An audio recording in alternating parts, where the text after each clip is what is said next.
Hello, everybody. Hope you're all doing well today. So, hey, we're back again with Doka Doka Blue Skies. Sorry, just slightly adjusting my mic. I think it should be good now. So, just quick little thing. I know I said I would have my schedule up, either last night or this morning. I forgot to check my work schedule. In all honesty, I totally forgot. I checked it just before I booted up stream today. I can at least tell you the days right now. And my stream later on today, I'll actually go through what I will be streaming. So Tuesday, Wednesday, and Friday, those are the days I'm going to be streaming next week. Yeah. All morning as well. All morning streams as well. Yeah, I just totally blanked and forgot all about it. But I can use this opportunity because I got a feeling I could finish off Blue Skies today. At least Natsuki's road.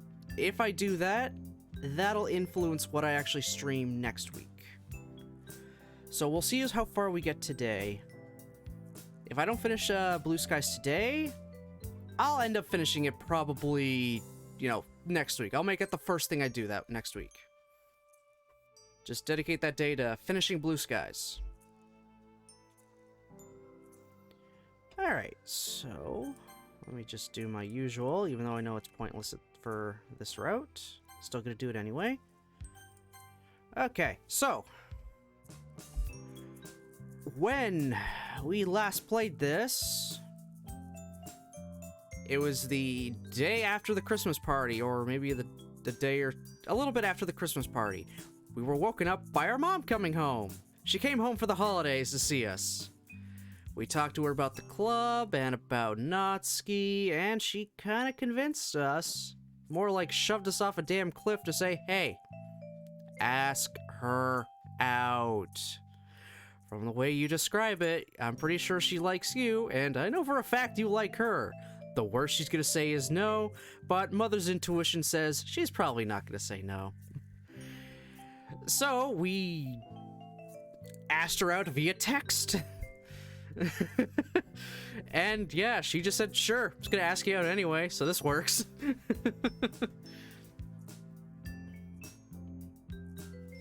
So that was fun. Then we had our little date, like the next day or whatever. And it was fun. Just went sorry. Oh, kind of tired. Yeah, we had fun on that date. Kind of went to a restaurant. We're planning to go and get some hot chocolate, but then our mom told us there's a blizzard coming. Get home now, please. So that got cut short.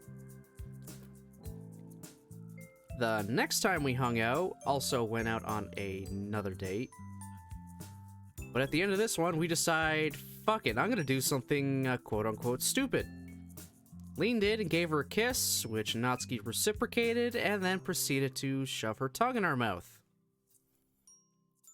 Had a little makeout session in front of the restaurant afterward. That's when things kind of took a turn. We found out Natsuki has been stealing food from somewhere, and we confronted her on it. We told her we understood, but to say stealing should be an absolute last resort for you. Come to me if you need anything, like if you need food or something, come to me first. And she said, okay. We then were gonna go out, oh sorry, I forgot, I missed something. It became Valentine's Day, and Sayori came over, gave us chocolate, and then Natsuki showed up, who wasn't pleased to see us hugging Sayori in the middle of the kitchen. Being the bright, intellectual person Game Baron is, said, Hey, Sayori, how about you stay? Don't worry, Natsuki, it's okay. We'll have fun together, all three of us, baking cookies. You can tell how well that went. Sure, Natsuki kind of played it off. She just kind of went with it while we were in the room. Then when we disappeared to kind of make a timer, we overheard the two of them talking. And Sayori was pretty much ready to cut herself out of our life because it was making Natsuki feel bad. But then Natsuki just kind of said, okay, never mind, pretend I didn't say anything. Because she doesn't want to ruin the friendship she knows Game Baron and Sayori have. She's being probably overly jealous in her own words, which she kind of is, but we're also a dumbass too. It's Valentine's Day, for fuck's sakes.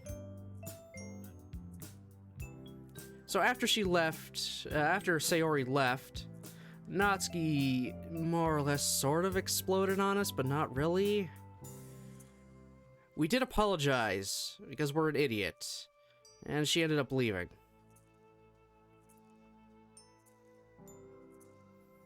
So the next time we decided to hang out, we're gonna go to a park in the winter. We were gonna stop by a store first, just to get to like a light snack or something. So we leave, and then Natsuki all of a sudden pulls out one of the things she stole from last time. It's like, hey, where'd you get that? It's like, what? I bought it. I just bought it. It's like, what do you mean? You were right behind me in the store, and you left, like, almost immediately after I paid. So she stole again. We got pretty upset about it, so we marched her back to the store, and we're gonna pay for what she took. That's when the store owner fucking knew she recognized Natsuki and said she's been stealing from a while and owed 5,500 yen. We didn't have enough to pay for it. He was ready to call the cops, so we just straight up said, how about I work off her debt? I will work for you to work off her debt. How does that sound? He said, okay. Oh yeah, Valentine's happened after that. Well, whatever. It was the last day of freedom he had. Or something. I don't know. I kind of forgot a little bit. But yeah. So we got a job to pay off Natsuki's debt to a store she stole from. So things are a little tumultuous between the two of us at the moment. We're still together, but things are kind of rough. Which, I mean, is understandable. But we're gonna see where it goes. We might be able to turn this around, hopefully. Yeah, I've been talking long enough. Let's just jump right into it. Back into Act 3 of Natsuki's Road. I guess this is our first day, or maybe it's a few days after we started working. Also, hey, totally not Kit Kat bars on the shelf, and totally not Pocky. I think they'll say... Backy? I want to know where they found this CG, but this background, this storefront background. And totally not Coca-Cola and the things in the back.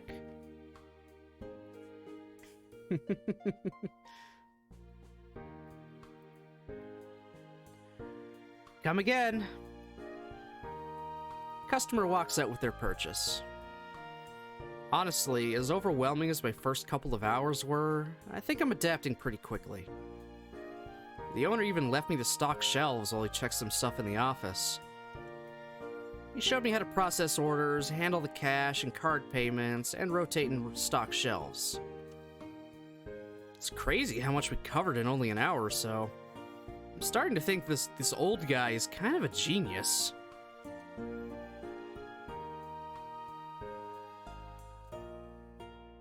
If only Natsuki could see me.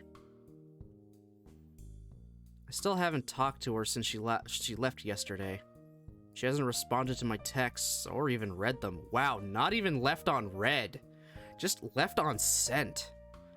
Yeah, yeah, things are a little tense between us right now. It's a Gundam! Hey, Hylian. Thanks for playing the sound bit. Question, did that go through? Did you hear it on your end? Because I had an issue with sound alerts last time.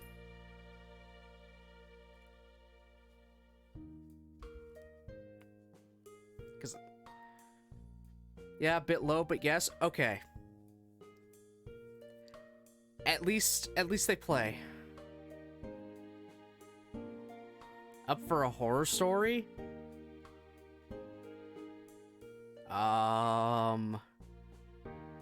What kind of horror story are we talking about? Also, how you doing, by the way?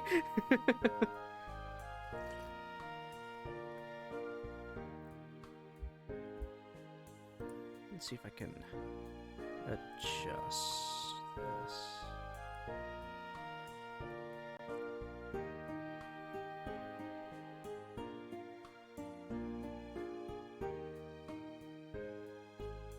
There we go. Sound alert should be a little higher now, I think. I just upped the gain a tad. Let's give it a shot. I mean, I think this one's fairly loud in general, but fuck it. Good morning, motherfuckers. Yeah, I love that one.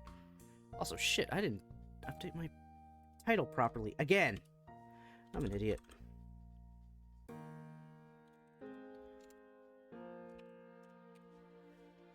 There we go. Swap my Switch's battery, and I'm doing so. Damage the connectors to the micro SD. Now my Switch can't reach SDs, which means the jailbreak. Oh! I saw you posted on Twitter that you were, I did see you were posting on Twitter that you were, changing out a battery. Oh, I was worried that that something would have gone wrong.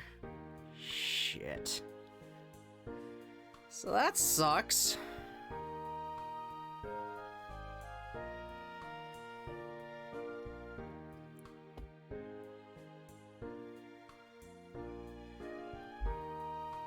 I'm hoping you might be able to fix them still. Unless it's just way too small and too delicate. Unfortunate to have my OLD, but man.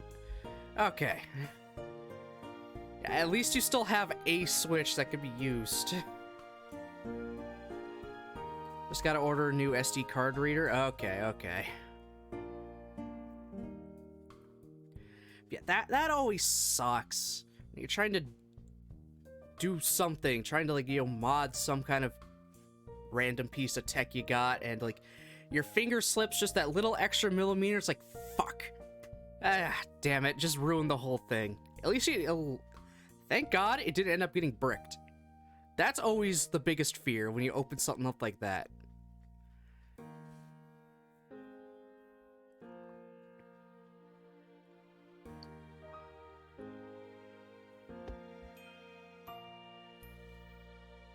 I'm always afraid whenever I'm opening up any of the games at work. Especially the ones that just have a straight-up computer in them. I don't want to do something to, you know, just break it entirely. And all my years of soft modding never got bricked. Oh, thank God. Thank God.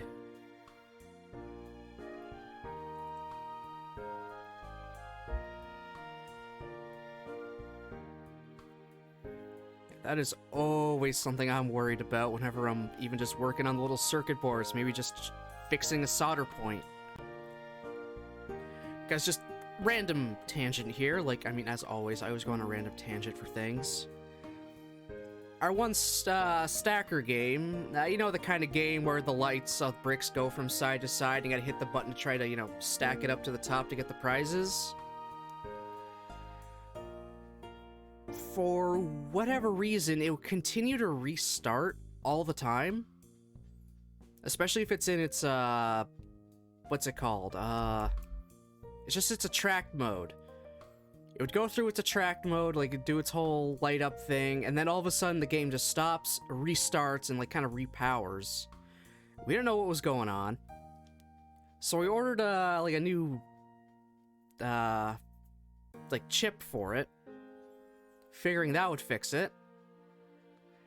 I don't know what the guys before us did. They took like the freaking housing off and were like directly soldering it to the board. Don't know why, but then every time they tried to turn it on, it would blow the fuses on the power supply. So I tried a little bit. I tried like 2 because we had like 4 of the fuses, and I figured if I couldn't figure it out after blowing 2 fuses, I was gonna walk away just so we don't lose everything and have to keep buying these damn fuses for the damn game. So it was pretty bad for a while. Then one of our other guys finally takes a look at the board. It's like, oh, whoever soldered this soldered 2 of the connections together. They bridged them. So that's why it keeps shorting out. And now it's been working fine since. So that has got me worried anytime I'm doing any soldering, just making sure, am I not bridging any connections? Because it's something that simple and that small that'll ruin everything.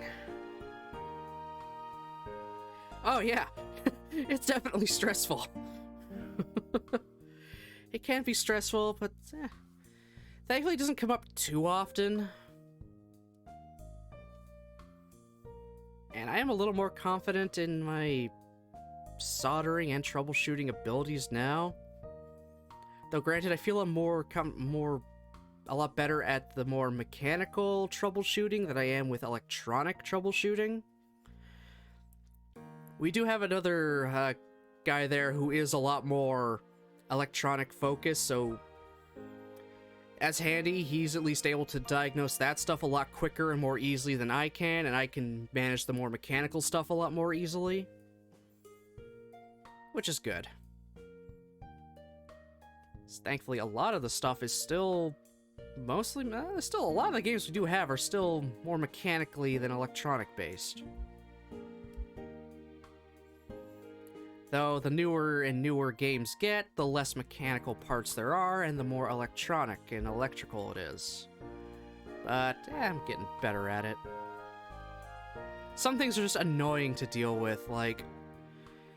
any of the games you see in arcades that have like a gun on a stand that you have to sit in and move around to shoot and aim with, those are a bitch and a half to open up just to change one little thing on. They're annoying. It's like, okay, gotta take out like these 8 screws to get the cover off.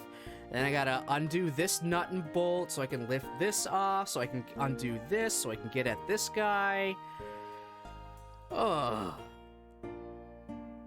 And because the game is, fucking gigantic, I can't just take that off and throw it into my back room to work on, because 1, it would never fit through the door. 2, it's way too heavy, I wouldn't be able to move it myself. 3, I don't think we could maneuver it into the back. So I gotta work on it right there in the middle of the floor, with people coming up to me and asking me for help on something. So I'm always walking away from a game that's got a gun half dismantled. If I'm gone too long, I know some kid would walk up and probably just take the bolts because, ooh, shiny. Oh yeah, I work in an arcade. I'm a game technician. I keep them running.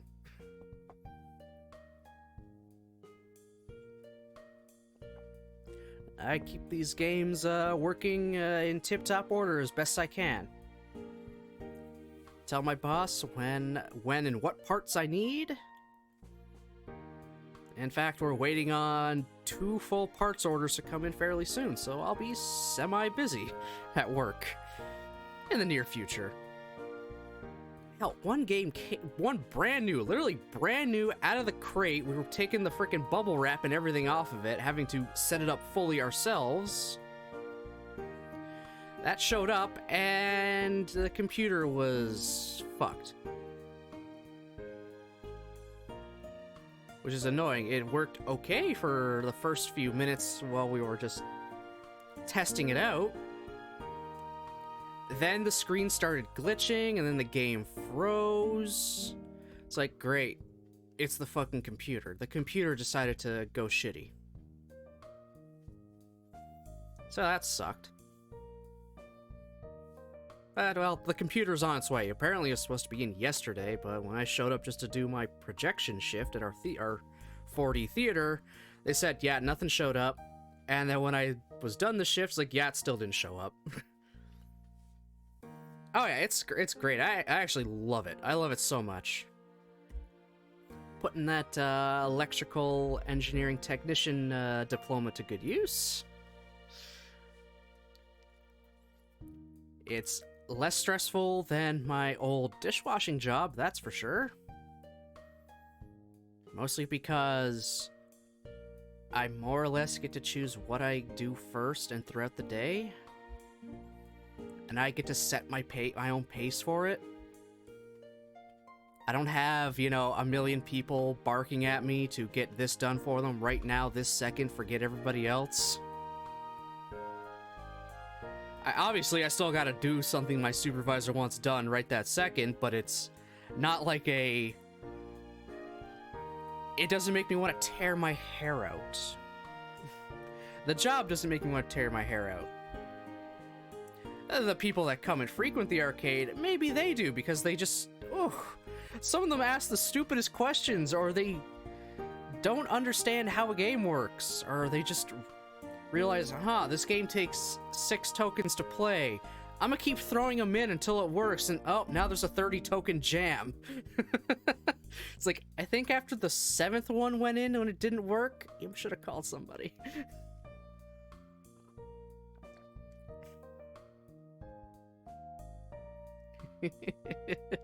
Yeah. But honestly, I adore this job. I love it so much. It'd probably take a bit for me to want to quit it. Like, moving completely out of the city. Or just hitting the lottery. I think even if I got the fucking lottery, I would still stay at the job because I enjoy it. I actually really, really like this job.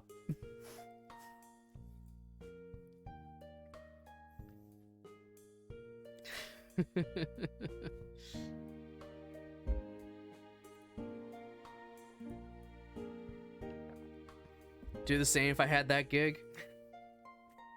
I guess, well, benefits of working in a tourist town, honestly, because there would be an arcade. Actually, a few arcades. Though the 2 arcades were, the 3 arcades in the area where I am, only us and the, one other actually give out prizes. And have tickets in general. The 3rd one did away with their entire ticket redemption. Even like removing any kind of tickets or payout from the games entirely. But not changing out their game selection, so you can have games where it's like deal or no deal, or games where you gotta spin a wheel to get a prize, like you get a set amount of tickets. So it's like, yay, you won 100 tickets, but you didn't really. It's just, congratulations. You could have gotten it. You spun the wheel to spin the wheel. It explained why we had a lot more traffic in the summer for some reason. People were figuring people were going to that arcade, getting their tokens, realizing partway through, these don't give out tickets. And then walking down to our arcade with their tokens and throwing them into our machines. Which work sometimes. They're about the same size as our tokens, so our stuff will sometimes accept them, other times reject them, a lot of the times they'll jam them up. Which is annoying. But it is what it is. Yeah, who's heard of an arcade without a redemption counter? That isn't like a video arcade. Video arcade, yeah, that's just to go there to play the games. But the arcade, all the other arcades around here are play games, get tokens, and okay, there's a few other just straight video game arcade games around, but most are ticket dispensing games. It's just an odd choice, honestly. It's a really, really odd choice.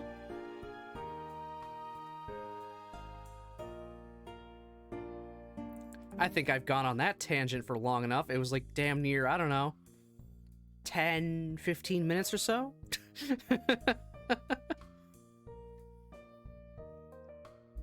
Whatever. Apparently I like to hear myself talk. And you guys aren't complaining that I talk too much, so win-win? Okay. Alright, let's continue on. Sometimes you gotta vent. Yeah, true. And this wasn't even a frustration vent. This is just me talking about my job.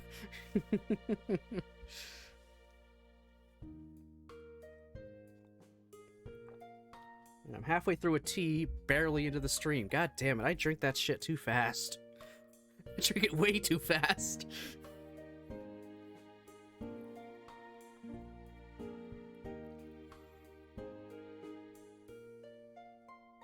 But maybe we do need to take some time to think. If it shook me up so much, I can't imagine how she's feeling.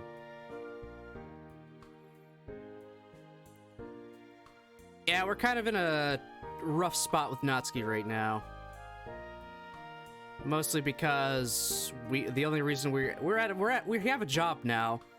We only got the job because she's been stealing from the convenience store I'm working at, and I agreed to work for them to pay off her debt. Because she stole like 55 bucks worth of stuff over the course of God knows how many days. And then we had a rough time at fucking, on Valentine's Day. Because, like the dumbass idiot we are, we let Sayori stay over while we had Natsuki over. Yeah, it didn't go well. So we kind of had a little bit of a fight. So we haven't seen or talked to her in a bit. She's not even leaving us on read with text messages. She's leaving us on sent. She's not even checking her phone. Left on sent is a big low. Sticky fingers stay with you, tough habit to overcome. She says she does it for her good reasons of there's barely food in her house most of the time. Because we got her to admit she was stealing the one time when she had a whole bunch of random protein bars. And we told her, okay, we understand why you did it. Just use it as a last resort. Come to me first before you start stealing shit. And then the next time we go out to this convenience store, she decides to, you know, grab something, even though we were right there next to her anyway. So, yeah, we had a bit of a fight because of that. And, I mean, now we also have a fucking job to deal with it because the store owner was ready to call the cops on her if we didn't pay up right then and there.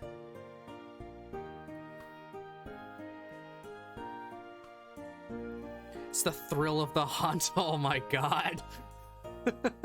I do not condone stealing, I will say, but I am not going to judge if you do it for, you know, the doing a wrong thing for the right reason kind of thing. Yeah. That's it. I mean, I haven't done the physical kind of stealing, but I've taken a voyage upon the privateer's coast before.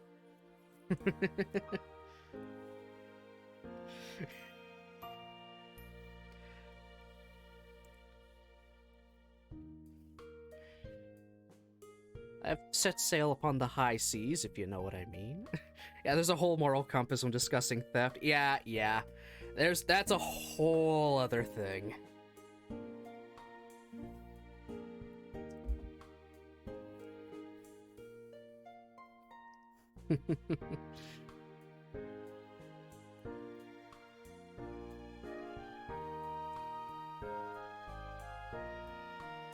As much as it pains me to say it, she's right. We need to learn to trust each other. I'd be lying if I said I didn't miss her right now, though. customer walking in draws me from my thoughts. Jeez, he must be a bodybuilder. He's massive. Welcome. How may I serve you today? The large man simply shrugs and grabs some protein bars from the shelf. He says nothing, just placing some cash on the counter before walking out. After counting it up, it comes to exact cash. Well, that was rude.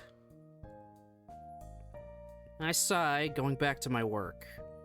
At least I would, but something pink catches my eye outside the store. Natsuki? I'd know that hairstyle anywhere. I come out from behind the counter and quickly make my way to the door. That's her, all right. She must be checking up on me on my first day. I can't see her anymore. Typical. She must have bolted the moment I saw her. She can move pretty quickly when she wants to. I just hope she's not in trouble again. As much as I wish she had stayed, I don't want to push the issue. It's enough to know that she comes to see me. That's a good sign, right?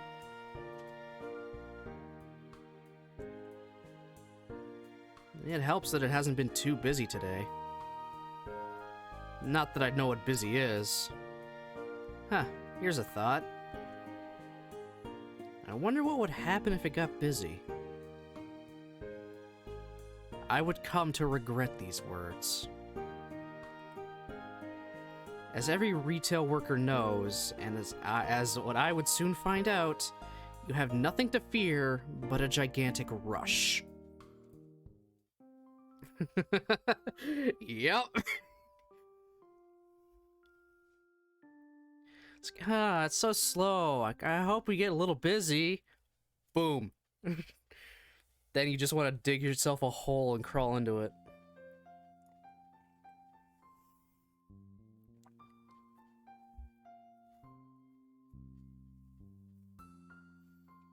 So, when will you be home? Sometime in early March.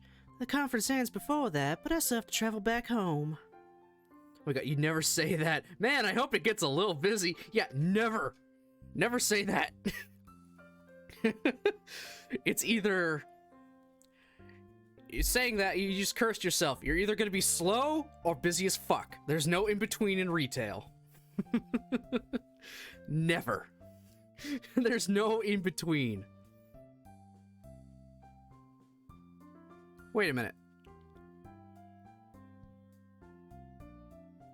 Oh my god, that is fucking Saitama on the mantle!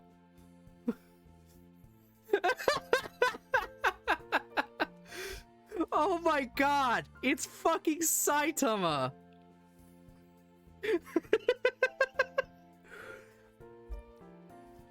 Has he been here the whole time? Have I just never noticed? I have to look back now.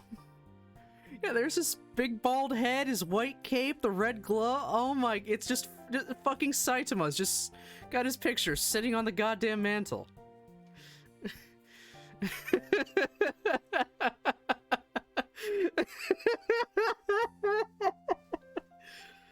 Oh, that's fucking amazing. I love it.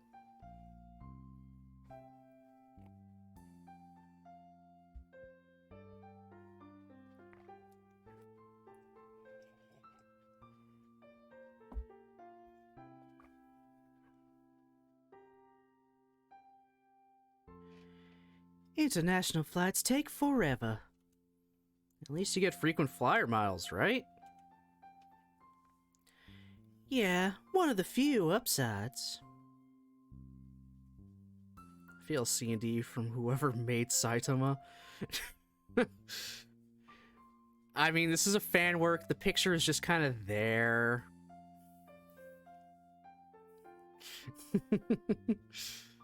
I gotta see if he's been there the whole time or if it's just a constant change, just a different picture just changing every time we go to the living room.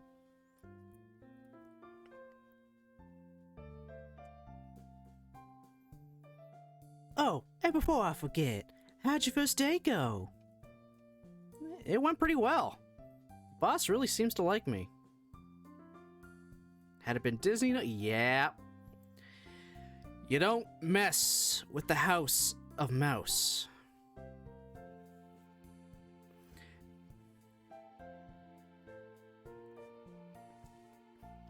You do not mess with the mouse. Those big ears, they hear everything. Those eyes, they see everything.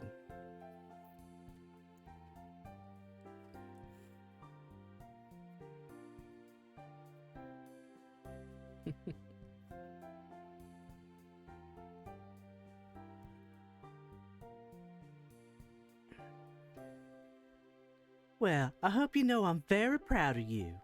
Even if it's only 2 or 3 hours a week on a Sunday, it'll give you a valuable life experience.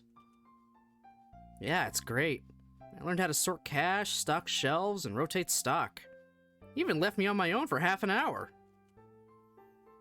I can practically hear my mom smile from the other end of the line. Then he's got a great deal of faith in you. If you prove yourself, you might even have a decent job after you finish school. If not an excellent reference. I wish you luck. Here's hoping your next shift goes as well as your first. Thanks, Mom. Alright, sweetie, my cab is here. I'll talk to you soon. Love you. Love you too, Mom. See ya. Wow, that took longer than I had expected. When my mom was last home, we both made an agreement. Every Saturday, we would call each other and just talk about life for like half an hour. It's worked out really good so far. This is the closest I've been to my mother since the divorce. On an emotional level. Physically, she's in Europe. Anyway, we talked for almost 2 hours today. She had to get up early to help set up a meeting with a buyer. They're gonna go to brunch. Speaking of which,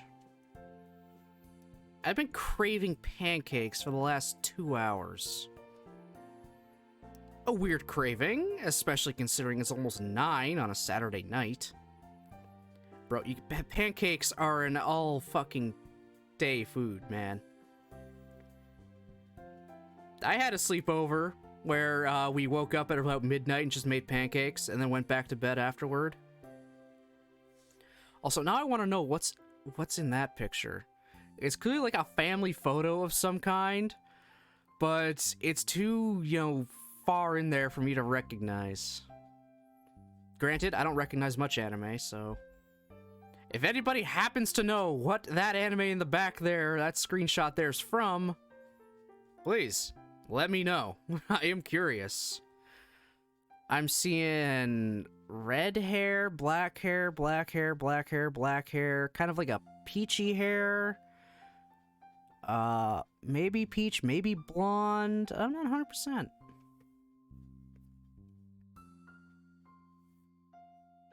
If this is the shit, Game Baron puts up because he's a goddamn, weeb when his mom isn't home, I wouldn't be surprised. Also a little cringy. Then again, he's a teenager in high school, so the cringe is real.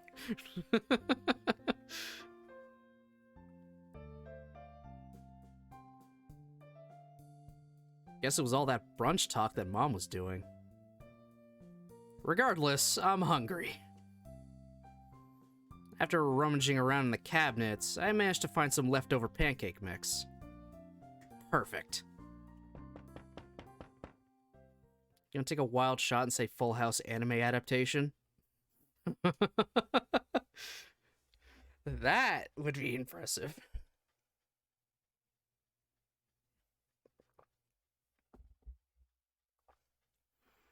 Okay, someone's knocking at the door.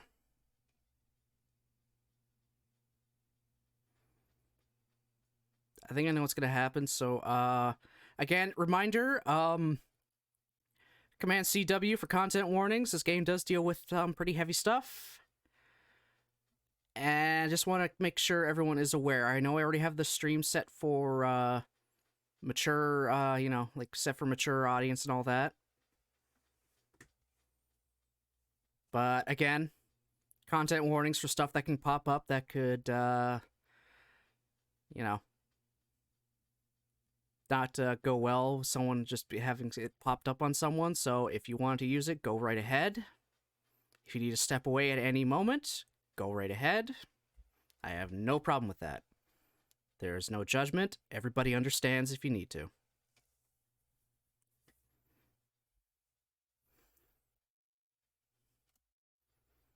What the? Is someone at my door? It's Saturday night. Who could this possibly be?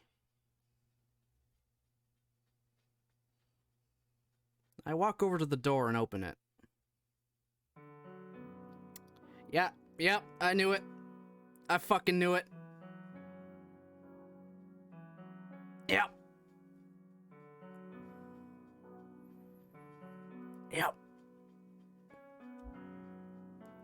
Command CW, everybody.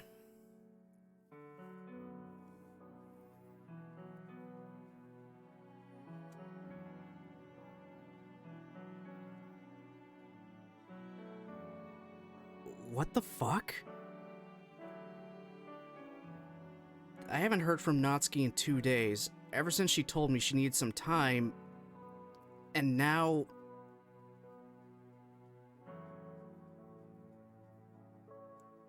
Natsuki, what happened to you?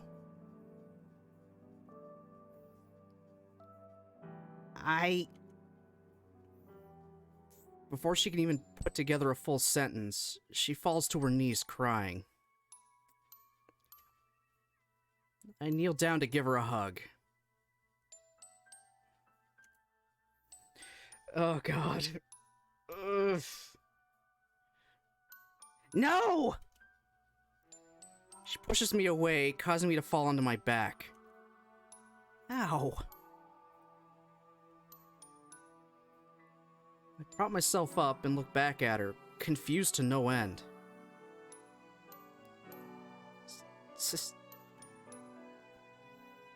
Once again, she starts crying.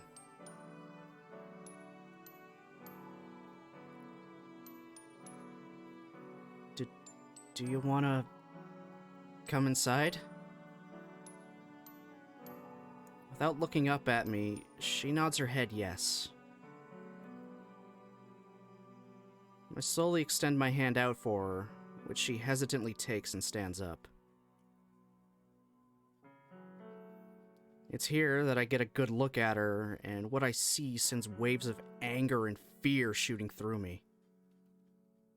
The bruised eye, the blood leaking from her nose, the scrapes on her face. I walk her into the living room, where she takes a seat on the couch. I'm gonna go get you some water and a clean towel. She nods her head, all the while facing away from me. Biting my lip, I suppress the feeling welling up inside me to pull her close. My body feels like it's in a state of numbness and shock as I meander through the kitchen. What? How did this happen? I know I have to be careful around Natsuki, but my god, seeing her like this? Here. I hand her the towel and the glass. She places the water on the table and wipes her face with the towel. Thanks. I sit down next to her. She stopped bawling, but she's still sniffling, and her face is a mess of tears. Once she's done, she puts the towel on the table and grabs the glass. I sit next to her awkwardly as she drinks the entire glass in one gulp.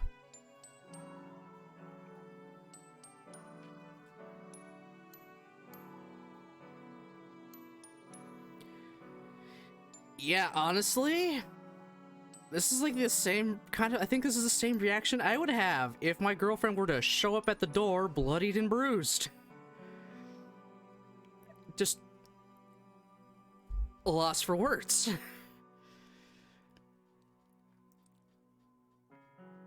Yeah. Yeah.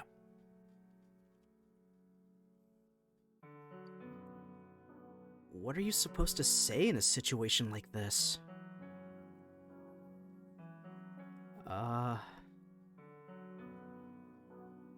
Are you okay? Hey, Nichols. Yeah, you came in at, yeah.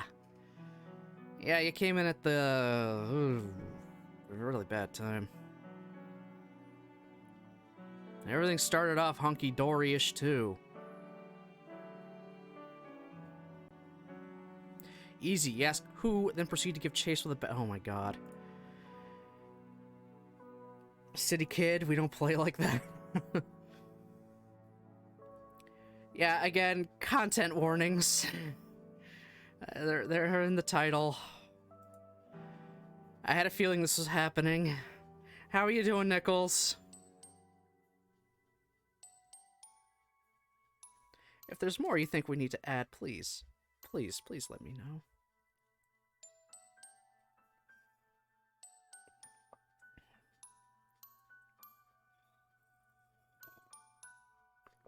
Yeah. Yep. This did just pop out of nowhere, sort of.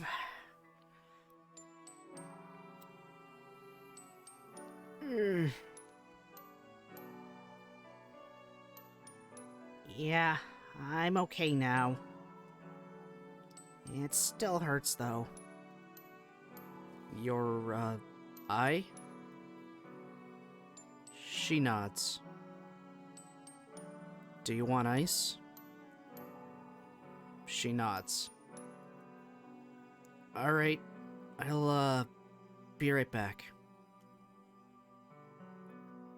Here, take this.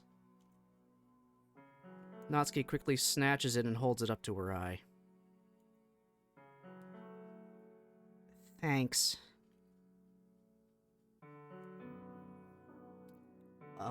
Are you okay to talk? Natsuki clenches her fists in anger, but then she takes a deep breath and relaxes. I'm sorry. For lying to you. Her voice starts to crack as tears well up in her eyes. Hey, you don't have to talk if you don't want to. No, you deserve to know. You know how I said my parents got a divorce? Yeah? They didn't. Oh, hell. Oh, please don't say what I can't remember what happened, but please don't be the thing I think happened.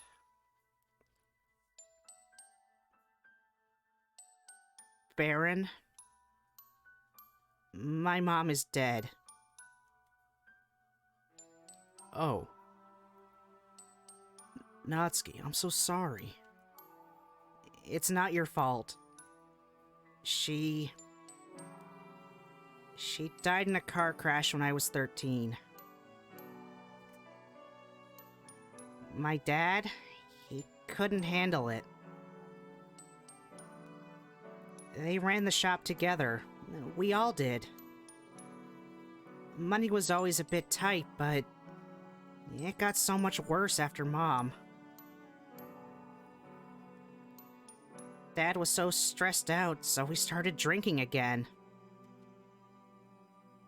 He's so mean now. Always yelling and stuff. Wasn't always like this. Okay, so you and your dad are in a tough spot. I get that, and I'm sorry.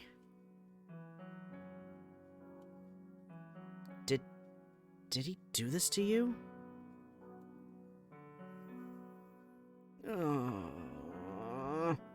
Yeah. Blue Skies does deal with the heavy stuff. It doesn't pull its punches, nor does it make light of it.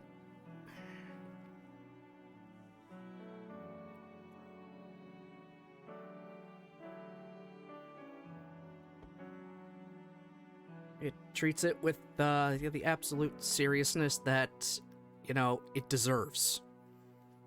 Treat it seriously.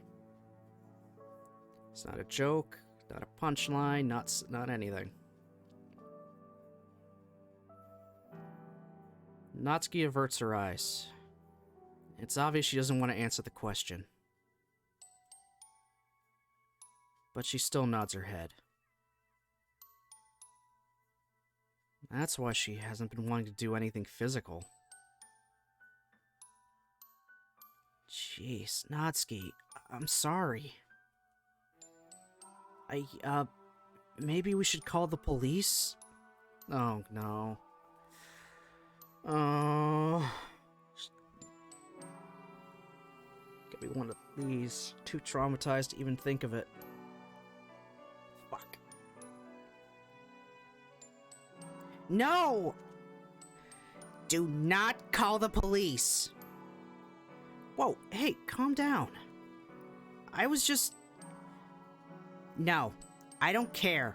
Never say that again. But Natsuki, you're in danger. If you even think about calling, I will break up with you on the spot. Wow.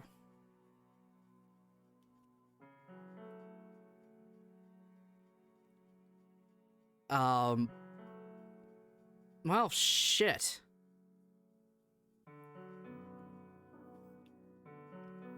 Just take street justice. What is a 17-year-old gonna do against a full-grown man?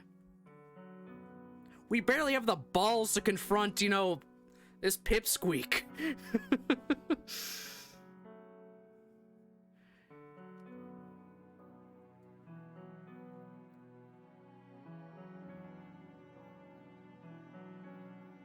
Sorry. I didn't mean that. Just don't call the cops. He's a good person, I swear. This is just a one-time thing, I promise. Let's just leave this behind us, okay?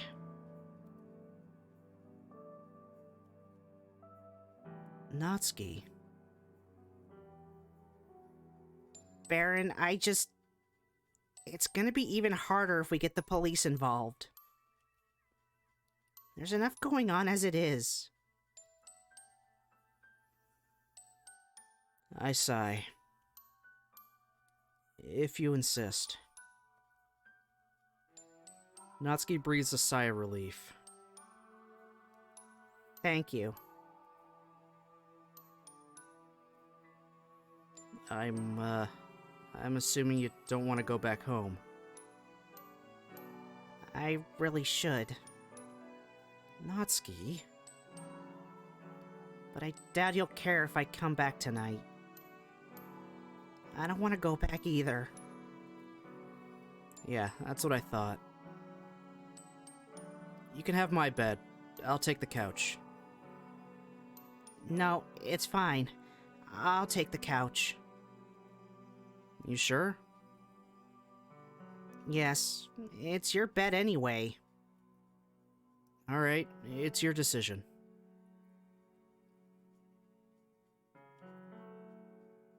There's food in the kitchen if you want. Is there anything else you need? I'm good.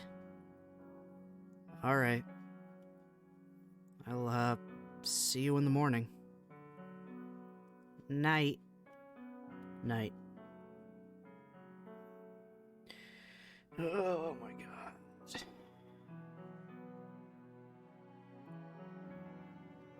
Everybody okay? Everybody doing alright?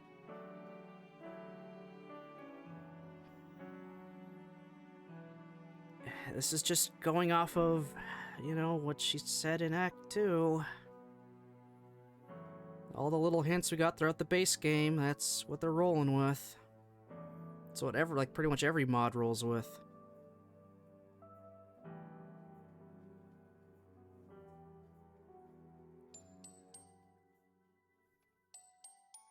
I walk back up to my room. Jeez. This day really took a turn out of nowhere. I would have comforted Natsuki more, but I just didn't know what to say. Well, I doubt many people in my situation would know what to say. Besides, it didn't seem like she wanted me around. Can't really blame her for that, though. I never would have thought it was this bad. Looking back on it, though, it's so obvious. No duh, she doesn't want to get physical. Her dad beats her, for God's sake!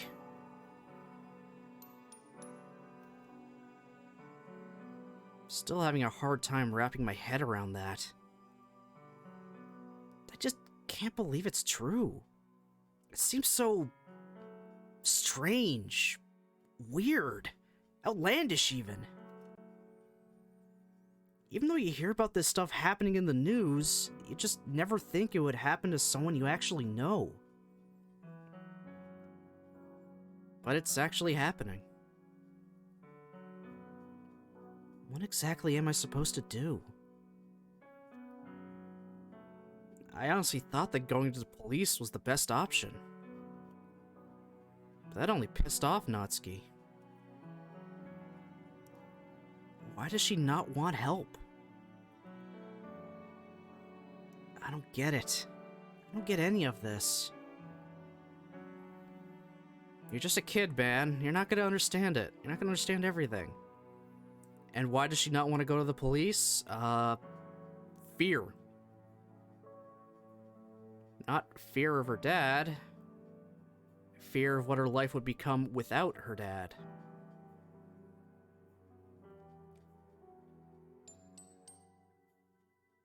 This is sadly normal for her. She knows what to... She knows exactly what to expect. Take away her dad, she then becomes, you know, like a ward of the state. She can be moved around anywhere. And then what? So she's kind of afraid of that, and she's also got kind of like the Stockholm thing. No, he's a good person. This only happened one time. Poor innocent Game Bear never understands these subjects. In all honesty, at like 17, 18, I wouldn't be able to understand this if it just suddenly was sprung on me that this was happening to one of my friends or, God forbid, a partner. I wouldn't know what to do. We were freaked the fuck out at Yuri, self-harming. We were at a loss with Sayori wanting to, having her depression, having suicidal thoughts. And we certainly don't know what to think of, Natsuki just, being abused.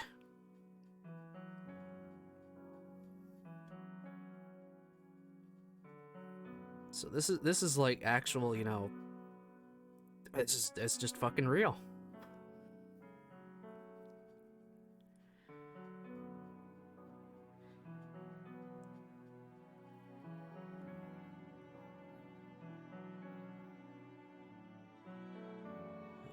I need sleep. Yeah, sleep it off. Can help sort things out in the morning.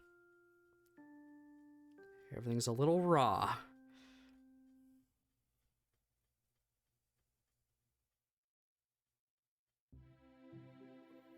Okay, I'm just back in school now.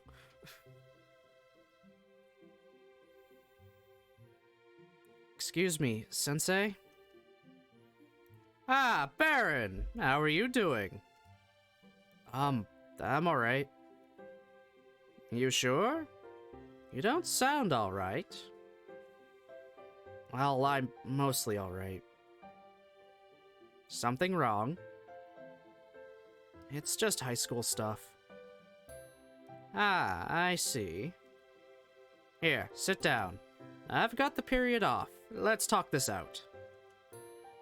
Yeah, sure. Sounds good. That sounds great. Sakurai sits back down into his seat, and I take the seat adjacent from him. He reaches into his desk and pulls out a soda can. You keep soda in your desk? Lucky. Indeed. We both laugh at Sakurai's quip. This is like tonal whiplash.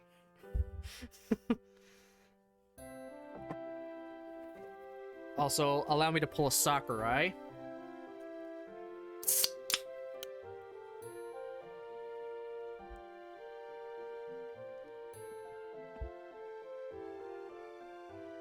Yep.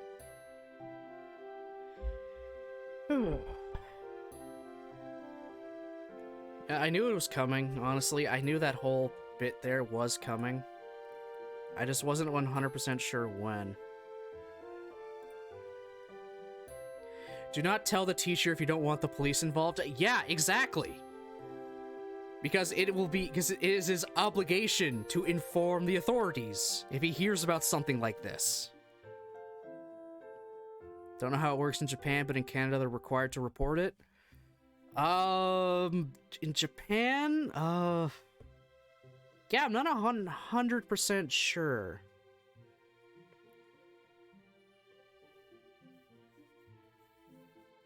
Yeah, I'm not 100% sure how it works in Japan. But you're totally right about the Canada thing. If they hear about any kind of abuse, they are obligated to report it. So, let's see what Game Baron is going to tell him.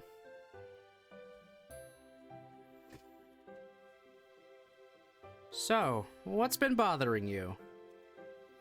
Well... Now that I think about it, it might be a bit... you know... personal? Yeah. Well, only share what you're comfortable sharing. Alright. It's just relationship problems. Oh, right. High school relationships. Oh boy. Yeah, I know. It's... interesting.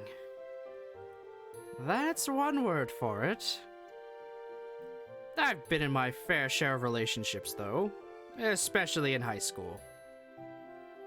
Granted, they all failed miserably, but that's besides the point. If you want my honest advice, it's that communication is key. If you have problems with the relationship, tell her that. She won't just get pissed at me? Well, no. Not if you say the right thing. Doesn't that apply to, like, everything about relationships? Yeah, that is true. Well, if you really have problems, then say something. I don't know if I should say something, though. She's in a bit of a tough spot right now, and...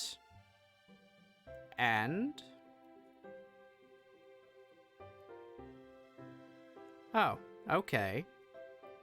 I think I get what you're saying. You don't have to keep going if you don't want to. I nod my head. I'm not going to push you any more than I already have. But as a teacher and adult, I'll say this. If push comes to shove, Baron, go to an adult. I know how basic and stupid that sounds, trust me. But you're only a kid. Don't think you can handle everything on your own. I was just like you. Thought I didn't need help at all, that I could handle everything on my own. I learned the hard way that wasn't true. Really? Yes, really. High school hasn't changed much. Except now they pay the teachers even less. God damn it. Well, I mean, look around. The school is kind of cheap.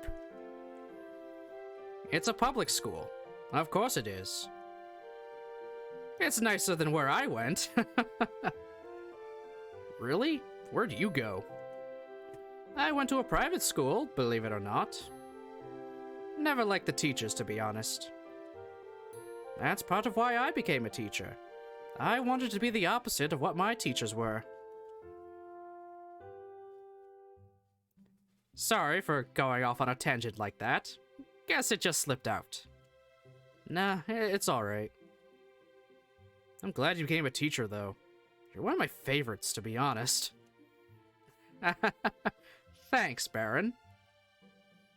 Don't tell anyone this, but you're one of my favorite students. Aha! Teachers do have favorites! No duh. Despite what we all say, we all do have favorites. And least favorites. Like... That's not for you to know, mister.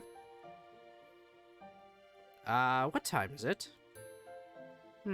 2 minutes. Till... I've got another student coming in for help halfway through this period. You should probably get back to lunch. Yeah, probably. Alright, well, have a good weekend, Sensei. You too, Baron. Remember what we talked about. And do your homework. Fine. I love that guy. He's like an actual human being who you can talk to. Rare sight in this school. As I turn away and walk towards the doorway, a familiar face comes around the corner. Oh, Shiori, we've barely seen you in this route. You've been in the other ones a little more, but this one not so much. You just exist. You exist in this route. You do nothing, though. You've done nothing thus far. You barely did anything the other routes, either.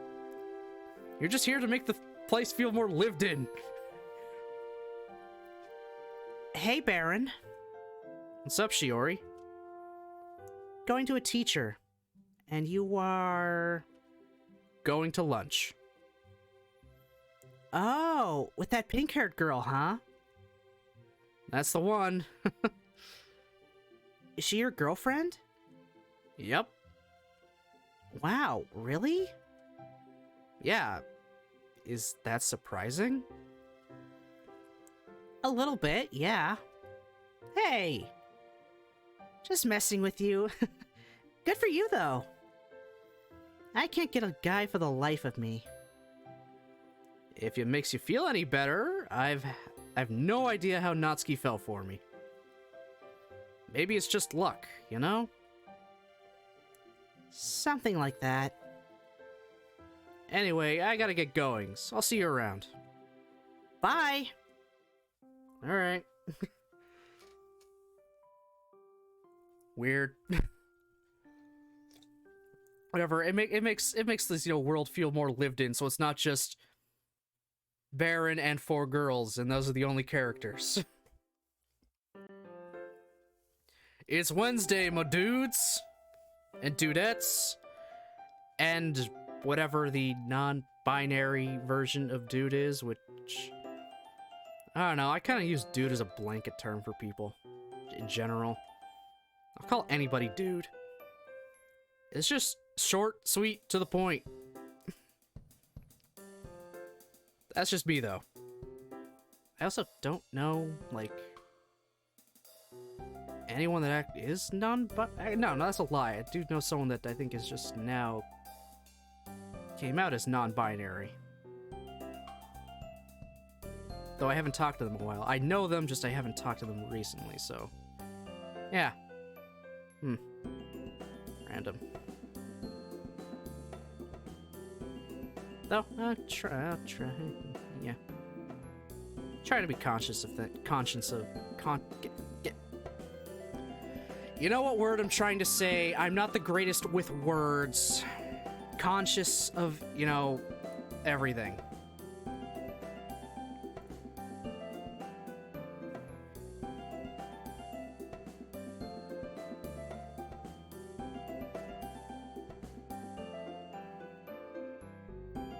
Yeah, it's Wednesday. Finally.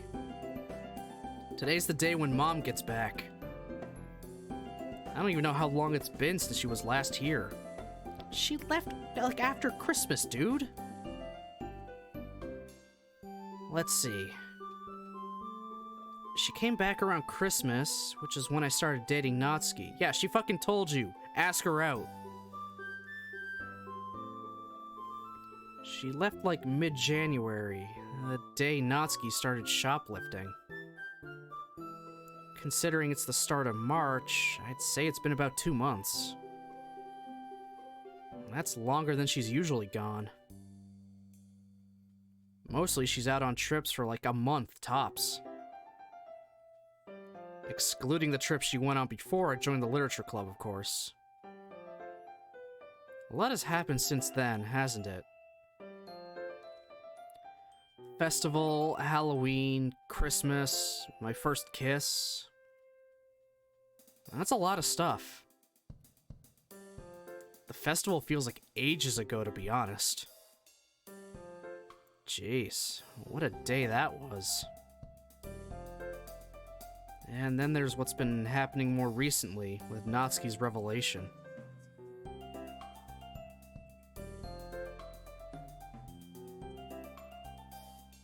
No, thank you, spam call from Missouri. Did anyone hear my ringtone, by the way? It wasn't shown as being picked up by the mic, but I'm not 100% sure.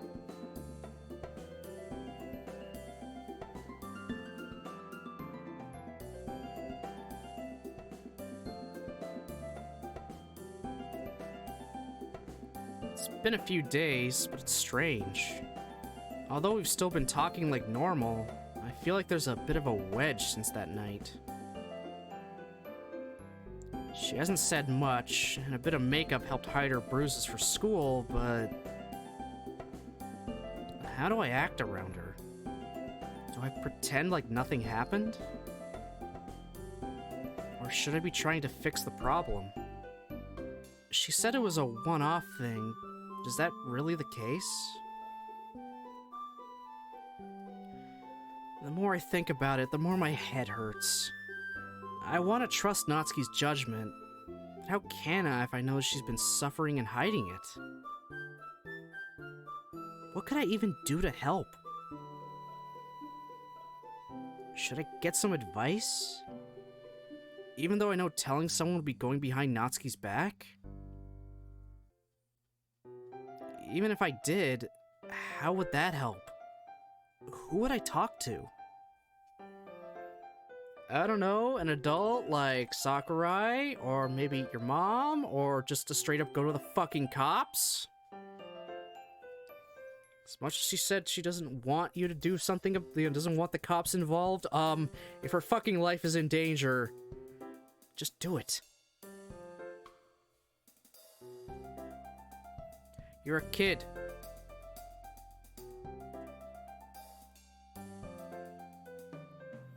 With my swirling emotions beginning to spiral, I'm suddenly brought out of the depths of my mind by a familiar voice. Baron? You okay? Huh? Oh, sorry, Sayori. I was just thinking about stuff.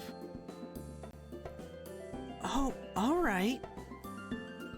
You sure you're okay? You look like you have a lot on your mind. I guess you could say that. You don't know the half of it, Sayori. It's nothing, though. Just some stuff I gotta deal with. Do you want any help?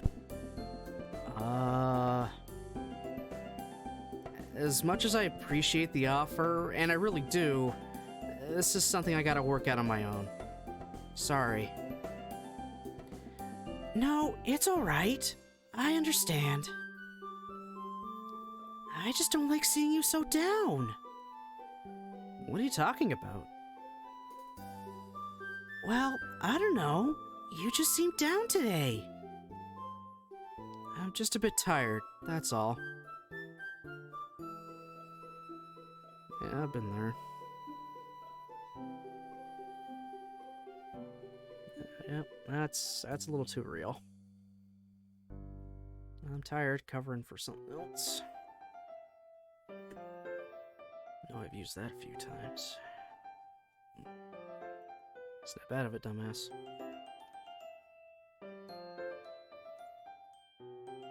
Yeah, I haven't gotten much sleep since last week. Really, Sayori, if I had a genuine problem, I'd come to you. You mean it? I mean it. I really hate lying to Sayori. But I can't afford her getting all mixed up in this.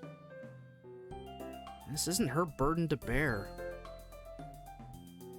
All right. Oh, by the way, when's your mom coming home? Today, actually. Really? Awesome! Can I say hi to her? She's the best! Doggo, do a big stretch. Oh! Oh, yeah, my screen is kind of blocked by the game. The downside of only having room for one monitor, so I didn't see it. All I can see of my webcam on OBS right now is just the top of my head. So right here and above, that's all I can see. You stretching out, Zeusy Bean? Yeah? Bit comfy? Of course you are. Yeah, he's nice and comfortable, if that isn't obvious. Meanwhile, Ruby is down sleeping in her brand new dog bed in her crate. Because her old one, after having an accident in the middle of the night yesterday. Sneezing, big guy? But yeah, after having an accident and trying to clean it, the zippers on everything just didn't want to zip anymore, and the thing was getting ratty anyhow, and so sister went out, got a new one. I guess the minute she got home, put it in the crate, she immediately went into it and slept for 2 hours. So, I think she likes her new dog bed.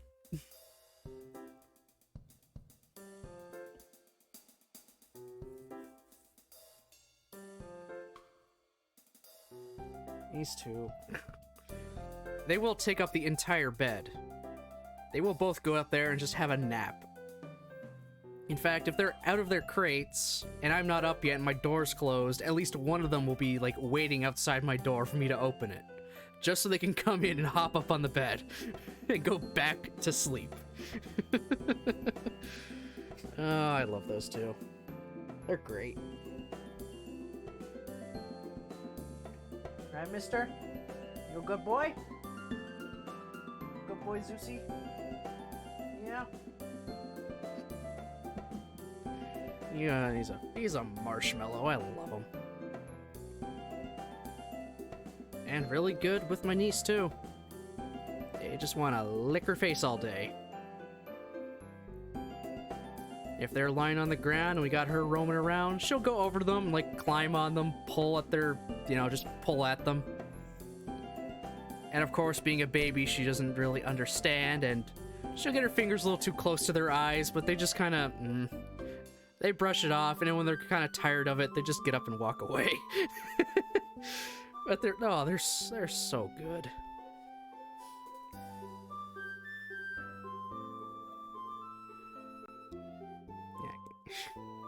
Yeah, I could go on gushing about my damn dogs. But I think I've gone on enough tangents so far today. I'll try to keep it to a minimum for a little while.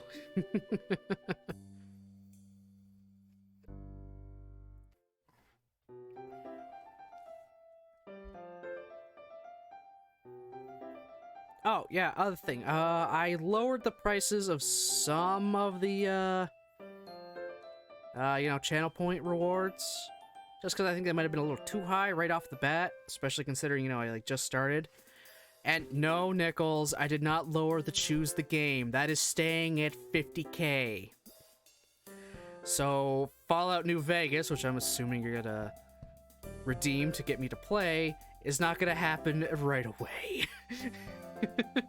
Keep saving those points.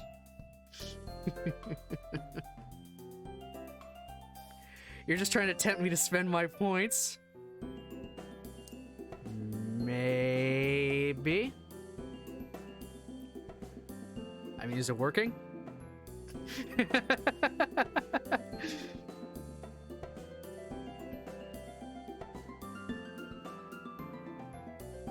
I should probably add a stretch channel point command too at some point. Or reward. Ugh. Considering how much I also stretch. Never? Never? Really? Not even to make me talk in a stupid voice for 5 minutes? Or to, force me to do push-ups? See me do 5? I don't know. Did I put a limit on? I don't even know if I put a limit on those. Yeesh. I could be in for a bad time. Nope, the Fallout Crusade is all important. We shall see. The temptation will grow and grow until you must spend.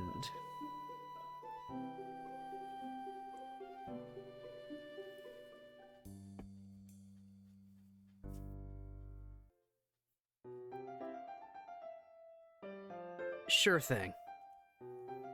Once the club's over, we can walk home together. Just like old times, eh? That sounds like fun! When does the club end anyway? I quickly glanced at the clock. Sayori, you're the vice president. You should know when club ends. About 5 minutes. Can't we just leave now, then? Monica wouldn't care. Alright, if you say so. Sayori and I pack up our stuff and head for the door. Thanks, Sayori. Bye, Monica. We're gonna go home early so I can say hi to Baron's mom. That's... Never mind. Have fun, you two. Everyone else can head home too. It's about that time anyway. Wait, Baron, are we still on for tonight? Yep. See you at 5. Cool. See ya. Looks like Natsuki wants to say something, but she just shakes her head and waves us goodbye. What was that about Natsuki? Oh, nothing. My mom wanted to meet her, so we're having dinner tonight. Oh, really? Yeah. It's gonna be so awkward. Oh, I'm sure it'll be fine. These dark and gloomy clouds and, entire background to say otherwise. I'm sorry. Like, ugh, I don't get a good feeling from this. Your mom is so sweet. You have nothing to worry about. Yeah, you see... Mom has a tendency to... embarrass me. Remember our elementary graduation? Oh yeah! I totally forgot about that! I guess you have a point. See what I mean? Anyway, we're here. Wait, what? Weird. Yeah, I hope so. Okay, odd. That felt like a really odd exchange there at the end. Mom? You here? I'm in the kitchen, sweetie.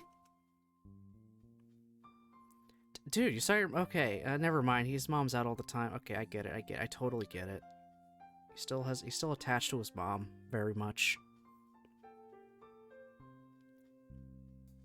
Mom! Hey, Baron! You forgot about my southern drawl? It's what I'm doing for mom characters! I just make them all southern! I did it for Emmy's mom, now I'm doing it for Baron's mom. I walk over to her and give her a big hug. And Sayori, I haven't seen you in ages, sweetheart. It's feeling a little off today. I don't know why. Hey, I know. It's been so long. How have you been? Oh, I've been all right. You know how work is. How about you? Oh, I'm okay. School's been going well too. That's good to hear. You were always the smart one out of you two. Mom points at Sayori and I. Hey! You haven't changed a bit, Sayori. I'm glad to see you two are still friends, especially after all this time. Yeah, we're all good. Right, Sayori? I put my hand on her shoulder. Yep. That's good to hear. So, what brings you here, Sayori? Ooh. I'm losing it. Oh, I just want to stop by and say hi. I gotta go do homework. But it was nice to see you again. It was nice to see you too, honey. Take care. I'll try. With Sayori headed out the door, Mom and I are left alone. She's a sweetheart. Yeah, she really is. I'm honestly kind of surprised you two aren't dating. What? Why? Well, you two seem perfect for each other. I mean, we had an entire route, and we kind of worked together really well. And again, we worked well with all the girls. Whatever. It is what it is.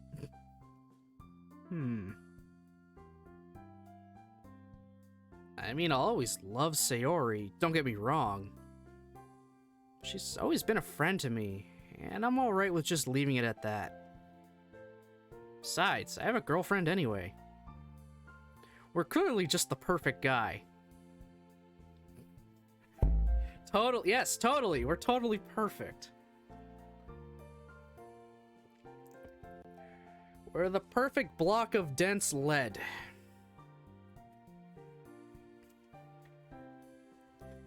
Who I get to meet tonight.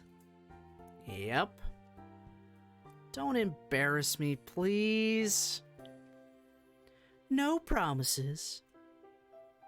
I grumble something under my breath.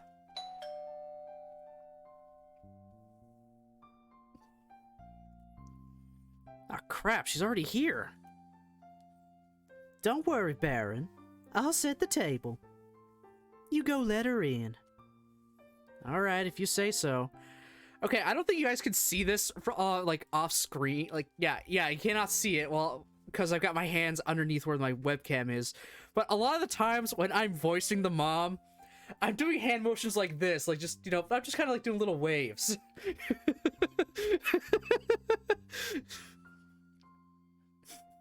I like just kind of really got into the southern thing. I don't know why. Just I just kind of like the full body. I'm also like crossing my arms too. Usually, if I'm voicing her or some maybe potentially sophisticated female character. I don't know. I just kind of really get into it.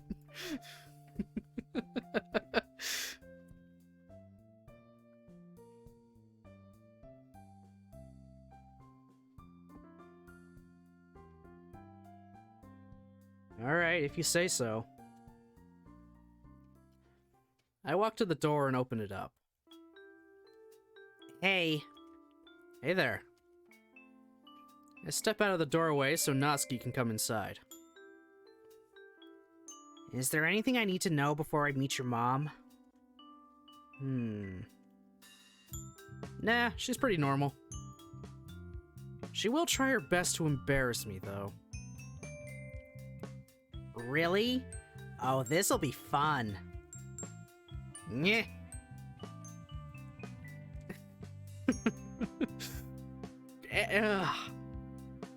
If I thought, the mom character and Sayori teaming up to embarrass Game Baron was bad enough, I think Natsuki and the mom is gonna be even worse.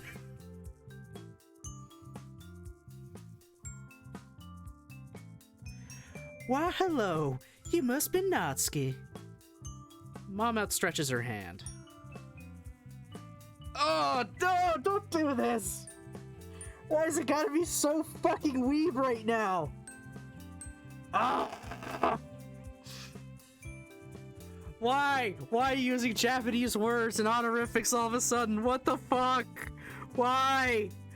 The other two routes didn't have this. Now I gotta be fucking weird. Weird-er, sorry. I'm already weird. Why? Why do you gotta use Japanese honorifics? And words mixed in with English.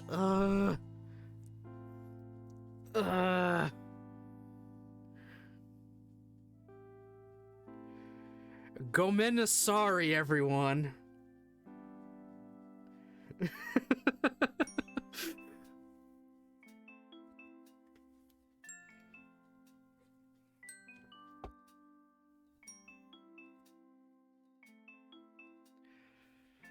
Oh, God. Alright, well. Alright, now this is even more cringe. She's really just calling her mom. Or, yeah, just be super formal, I guess. She could've just said, hi, Baron's mom. No, you gotta be...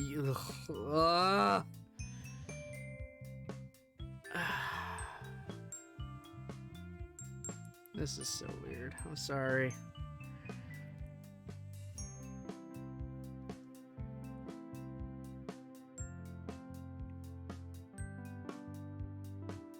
And now looking back, yeah, wow, there's actually been a lot more of this than I just realized. I mean, we've been calling frickin' Sakurai Sensei a lot more. Rather than just Sakurai or Sir.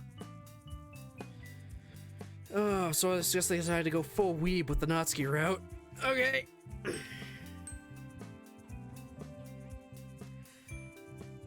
Alright, I'm just gonna die inside when I say this. Hi, Okasan. Nice to meet you. Natsuki takes her hand and shakes it. Please don't say it anymore. Please no more of it. I don't want to deal with that. I've heard so much about you from Baron. Really? Natsuki turns to look at me. Like what exactly? Well, I've heard great things about your cooking skills. Baron said you were what got him into cooking. Yeah, I'm good in the kitchen. I've loved cooking ever since I was young. Really? That's pretty interesting. Mom points at me. I only got into cooking after this one was born. His father couldn't cook for the life of him. Yeah, we know. You like to make, like, dumplings. Frozen dumplings all the time. Natsuki giggles. My dad's the same way. My mom does all the cooking. Oh. So she's gonna put up the facade even around our mom. Okay. Here, let's sit down and chat. Baron, would you be a dear and finish up dinner? And give me a glass of water? No problem. Want anything to drink, Natsuki? Water's good. Gotcha. While Mom and Natsuki move to the living room and carry on their conversation, I finish up with dinner and grab Mom's glass of water. Oh, this looks good. Shrimp tempura with carrots and sweet peas? Yep. Seasoned with soy sauce and ginger. Stop making me hungry. Do you have Tetsuyu sauce? Who doesn't? Crazy people, that's who. Here's your sauce. Thanks. After a healthy slathering of Tetsuyu sauce, we all begin eating. There's a small period of awkward silence before Mom finally strikes up a conversation. So, how long you two been together exactly? I look at Natsuki, and she looks back at me with an equally confused look. You figured this out earlier today. It's been like 2 months. Around 2.5 months, maybe? That's how long we've been officially dating. Yeah, we've been hanging out consistently since the festival. I nod my head. Well, sounds like a match made in heaven. Especially considering how you both like manga. You told her that? That's kind of how we met, so yeah, it came up in conversation. Natsuki jokingly pouts, causing Mom and I to laugh. Okay, they got no reason to judge you, Natsuki. We have a fucking picture of Saitama on the mantle. We got One Punch Man front and center. Hey, Brozard. Manga? Shut up. The southern drawl has been off. Would you rather me say manga?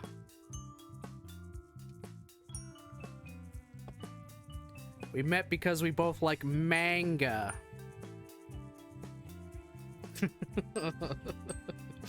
That's just a joke around our friends because there's someone else we know who always pronounces manga as manga.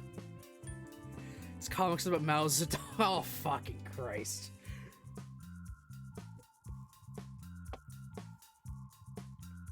How you doing, Brozard?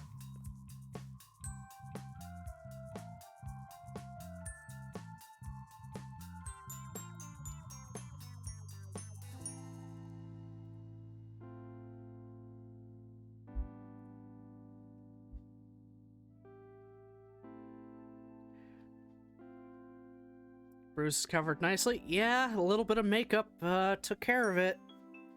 Doing alright, watched the new Dune last night and it was real good. Yeah, that's good. Have not seen the original Dune, so yeah. Though, I mean, oh yeah, you weren't here for it, Brozard. Natsuki came to our door late at night and she had a black eye and a bloody nose. Her dad hits her. Yeah. Yep. Yeah, content warnings.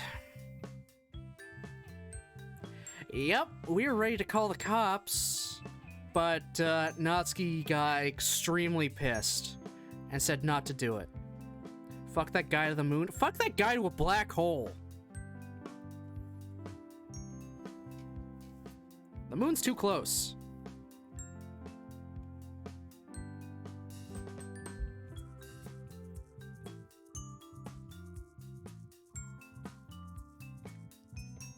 Fuck that guy inside out. Yeah, that's why I said black hole.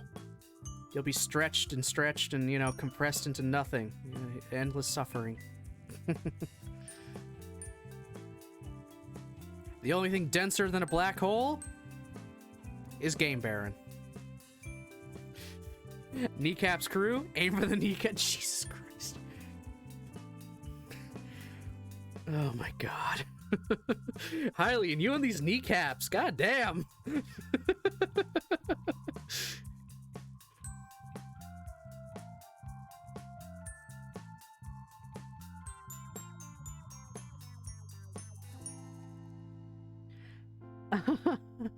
You two are so funny. You guys met in the literature club, correct? Yep. Sayori invited him, I think. Actually, I think I asked her if I could join. I don't really remember. It was a while ago. Knees are a vital part of the anatomy and are used to target. You want to fuck someone's knees, you kick them sideways. Yeah. I don't like thinking of knees stuff and have stuff happening to knees. Mostly because mine are crap anyway, so I kind of feel it.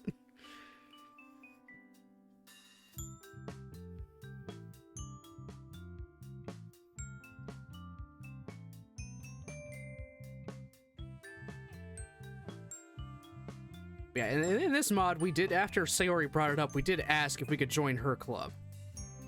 Actually, I think we just straight up said, hey, aren't you in a club? And then I figured, hey, can I join? Unlike in the base game where she just kind of, you know, drags us there and said, all right, fine, I'll check it out, but I'm not going to join yet. This time, we were a lot more, you know, willing. And not just, hey, come to the club, we have cupcakes.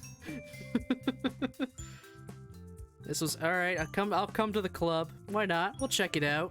Oh, hey, cupcakes.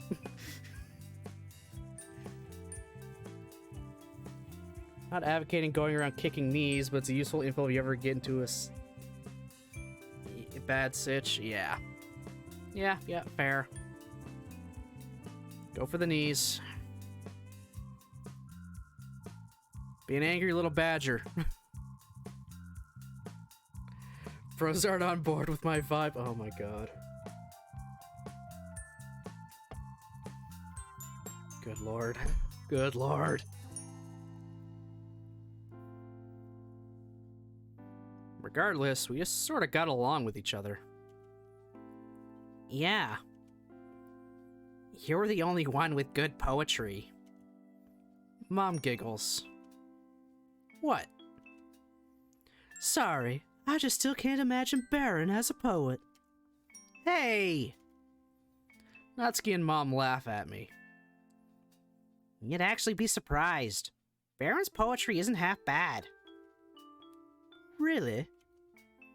Well, yeah, compared to everyone else in the club. Speaking of which, how many people are in the club exactly? I know about you and Sayori, and someone named Monica? Oh, right, Monica. She's the president of the club. She's alright. We argue sometimes, but when she's not forcing us to do stuff, we get along. And then there's Yuri. Oh boy. Come on, Mom, listen to this. My love for you is like a truck. Berserker. What the fuck?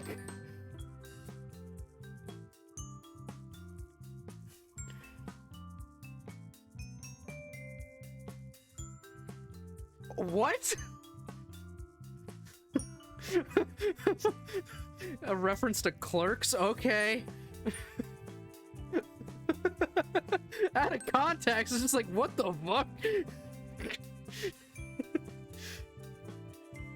My thought immediately went, is that like a Fate reference?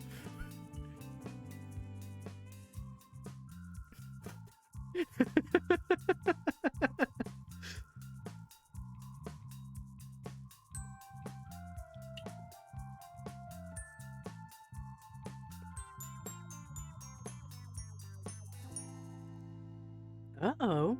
Sounds like there's some drama. Most definitely. Natsuki and Yuri do not get along. Well, she's just so pretentious about her poetry. I put my hands up. Alright, I'm not getting back into this. Mom laughs as she shakes her head. Hi, schoolers. Just wait till you get into the real world. You would not believe the stuff I have to deal with while I'm on business trips. Really? Like what? Oh, here we go.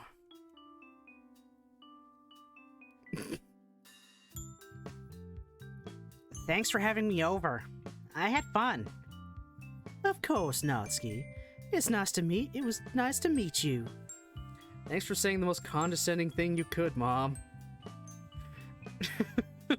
Just wait till you get to the real world.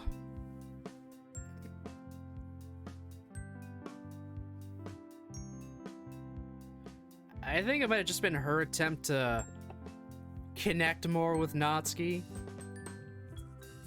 Maybe.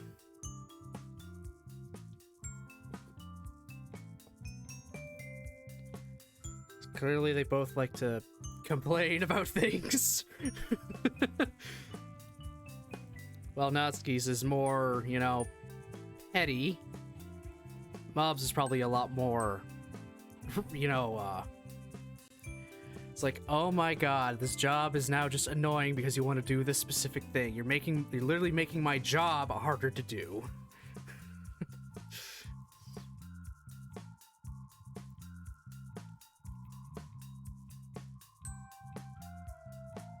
Okay, that Brozart? Yeah, that is Brozart. Cool, I'll check that out after. You too. I'll see you later, Baron. Yeah, catch you later, Nat. I don't like Nat as a nickname. I don't know. Especially for Natsuki, Nat feels more like a nickname for Natasha.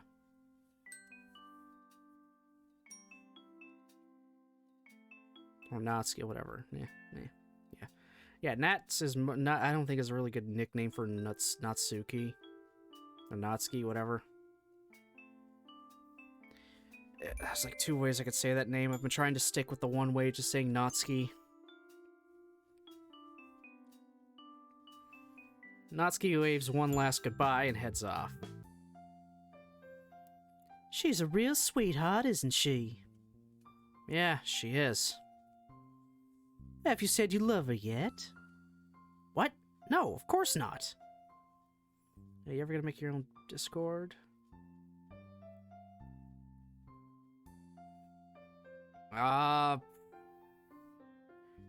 Eventually I'll probably make one. Not right now, though, just because I'm still fairly small.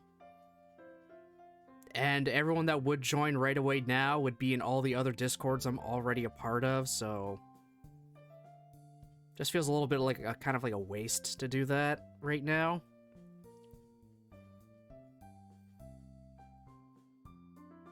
Yeah, I don't want to get too... I don't want to start something up like that just to, you know, have it. Then it's like, okay, all my same friends are in this Discord as we are in the other, like, 5 or 6. So for now, I'm just sticking with Twitter and Twitch stuff.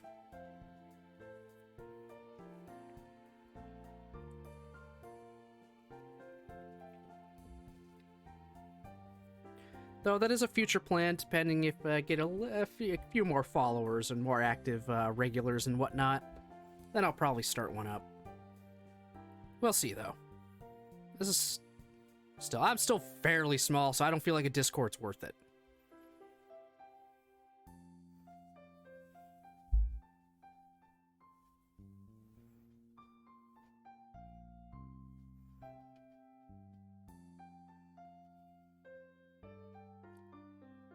Well, do you? I nod my head. I just don't think now's a good time. Don't have the energy to manage an interactive online space outside of my Twitch channel. Aqua said a while ago I can use her Discord for anything I wanted to.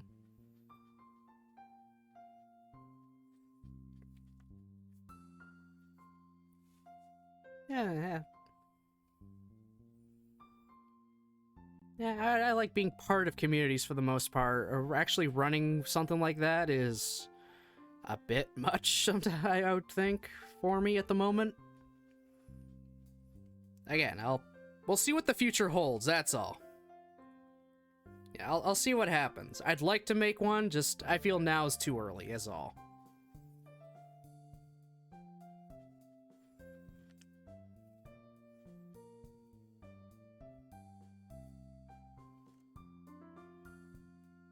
Why not? Hey Aqua, how's it going? DDLC day? Yep. You missed the content warning heavy part early on. You ever plan to stream something with multiple remote people? Having a Discord is pretty important.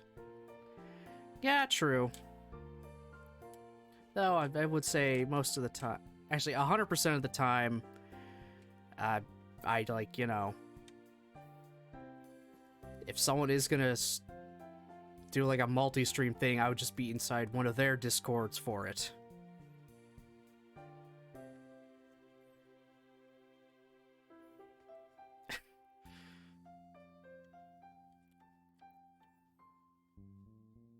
Yeah, I mean, right now I'm just everyone else kind of plans the stuff, and I just kind of join in on it. I don't at the moment.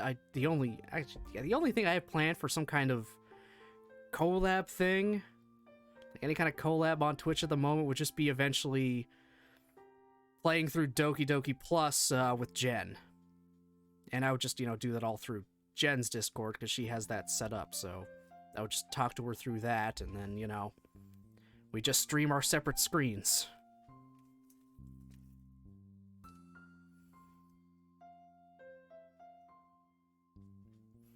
Yeah, I haven't seen much. I haven't seen a lot of things, okay?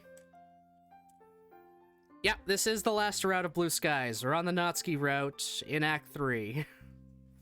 So this is the final full route. There are the little bits of extras for Monika's route.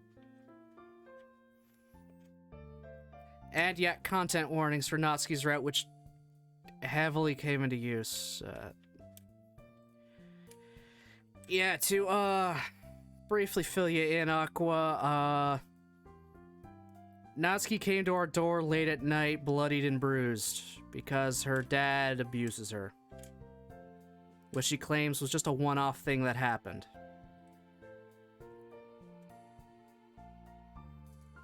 Yeah. So now we're, you know, a good old, 17, 18-year-old kid trying to figure out what the hell to do and how to feel. I mean, one of our first instincts was, do you want us to call the police? But Natsuki very adamantly said no. And even said, if you do call the police, I'm gonna break up with you on the spot, kind of thing. Which, I mean, it's a little childish on her part. But, I mean, she's terrified. Because she still believes her dad's a good person. He's just going through a rough patch. She's already not eating enough as is.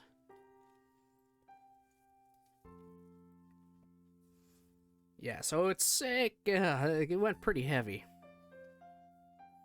Yeah, nothing excuses beating your child. Nothing at all. There's no excuse.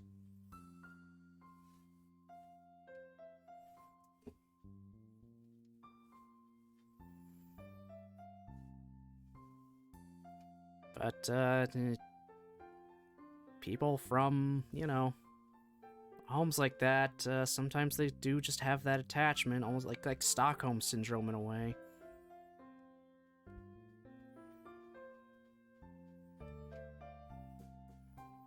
That's why she's still gonna claim he's a good person.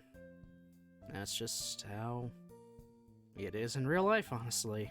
Sadly enough. So, yeah, we're just gonna see where it goes. Hopefully it goes in a good spot at the end. Yeah, it's what they know, they grew up with, they don't know differently, equated to tough love. I mean, she didn't grow up being, you know, abused. She did grow up with her mom and dad, owning a small little store. Money was tight, but they managed. Then her mom died, and then her dad just started drinking. And then money got even more tight. They barely got food on the table, and she said this is the first, at least she claims, this is like the first time it's happened. It's only the one time.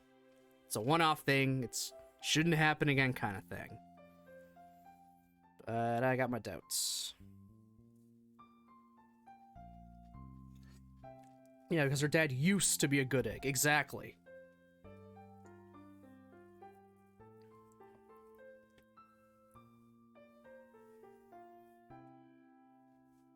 And again, I think she doesn't want to call the cops because she's terrified of the unknowns. Like, what's going to happen to her after her dad is taken away?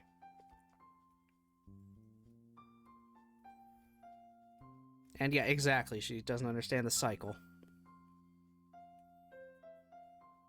You can have your good days. They'll be good for a bit, really good. Then it just kind of goes and goes. Then it all comes out at once. Then things slowly cycle down and they try to make up for it. And then things are nice again for a while. Yeah, it's not great.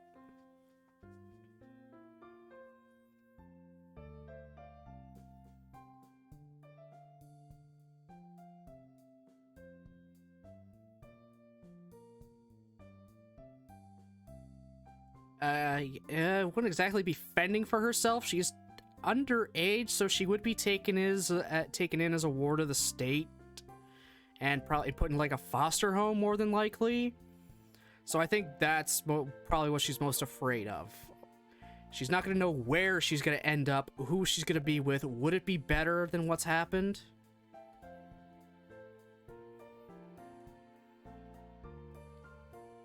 So yeah, it's a fear of the unknown. She knows what she's got with her dad. She doesn't know what she'll have without him. But she's never alone. She's got friends in the power of God and anime. Oh my god, the devil you know is better than the one. Yeah, yeah. Sadly enough.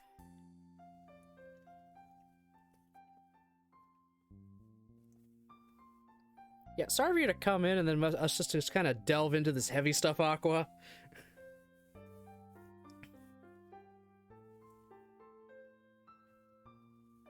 Welcome back, Zeus.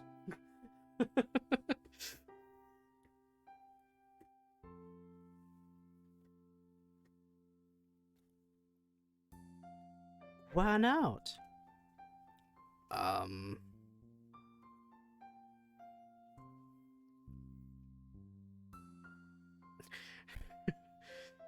Aqua. Oh, it's lunch. Time to chat with Baron. My dad beat me. Jesus. Yes, oh.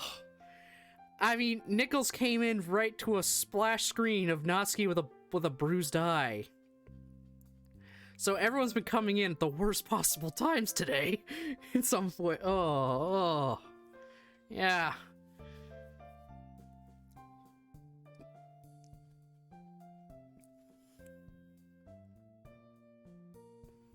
Alright, don't tell Natsuki I told you this, but essentially, Natsuki has home problems. Like, sometimes her dad can't afford to feed her kind of problems. Oh dear. Did she tell you this? Yeah, a while back. I've been trying my best to help her in any way I can. Buying her dinner and lunch, you know, stuff like that. Oh, that's sweet, Baron. But this seems pretty serious. Do you think we should maybe call someone? Yeah, it was just like, hi, let me squeeze in right here. I'm just here now. Who's this cutie patootie? Your mom? Yes, it is our mom. Our mom is a character. A lot of the time she shows up at like the beginning of a new act to kind of help summarize what happened in the last act, and also just kind of be that pillar of advice. She's there to give advice and sort of help Game Baron in a way, like a parent should.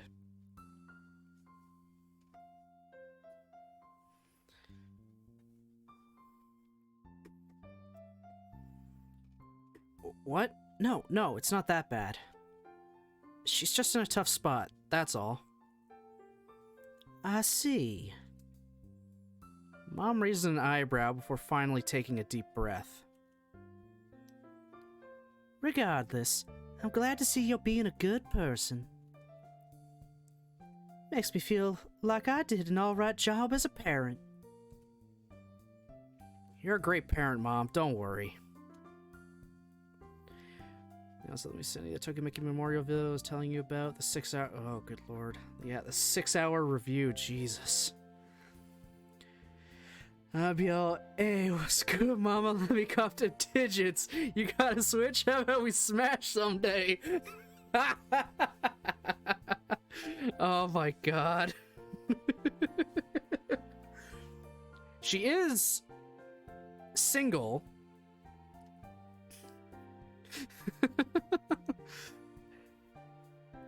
She is single. Bonk.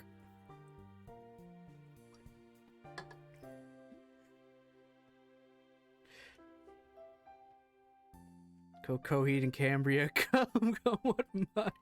Oh my god. Oh my god. God damn it.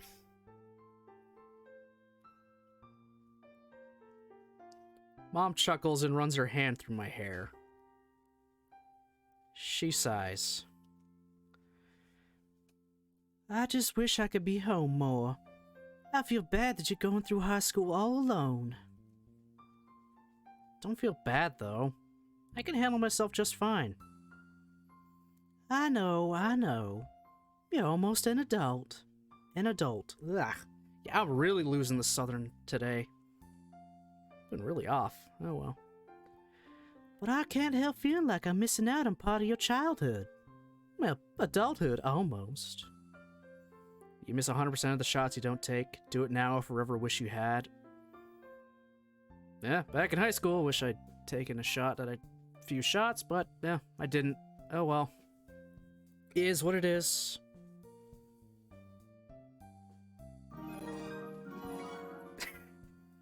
Thanks for the Prime sub, Aqua. I appreciate it very much. Enjoy the banana emote.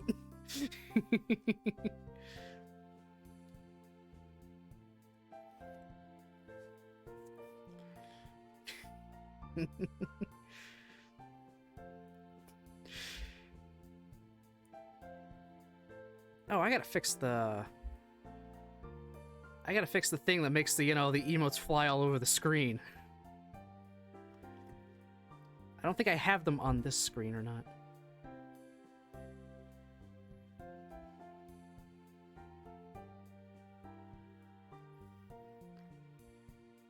Uyghur Banana Bunch? I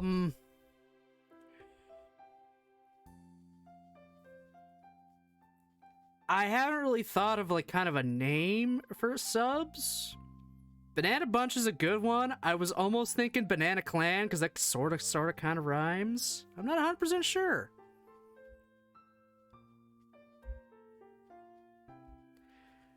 I never got that far. You vote for Banana Ham. Jesus Christ, Aqua. Oh my god. It almost feels like it should be the name of the future Discord server if I ever get one. You vote for Banana Slam? Oh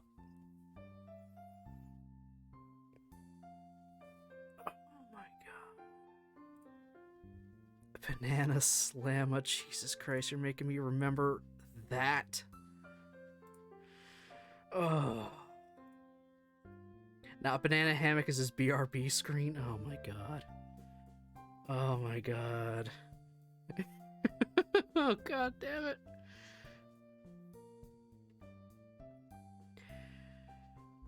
Oh, I'm gonna have to come up with...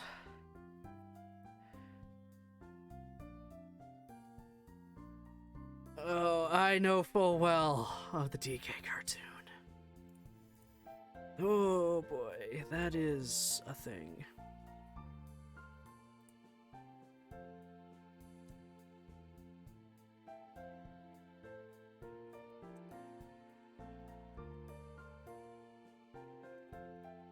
I'm writing down community name ideas right now, so I got mine.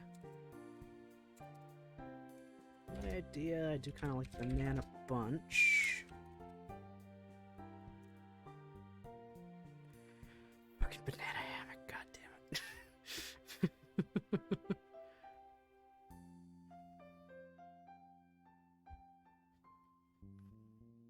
For oh my god. I can't dance, so it would not be, I mean, it would be entertaining to watch someone who can't dance try and dance, but yeah, I'm gonna leave that for now. I mean, I'm already gonna torture myself by having, you know, do 5 push-ups.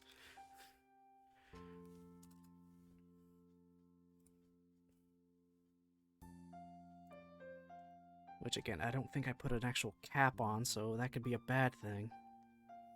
Save loots for OnlyFans, Jesus. You also can't walk. The only thing about you is the way you talk. That's probably a song reference, I'm assuming. Oh, ain't only bananas. Jesus Christ. What does my chat become? Banana house. Little sub for Dad Banana Hammock though. Oh my god! Ah! What does my chat become?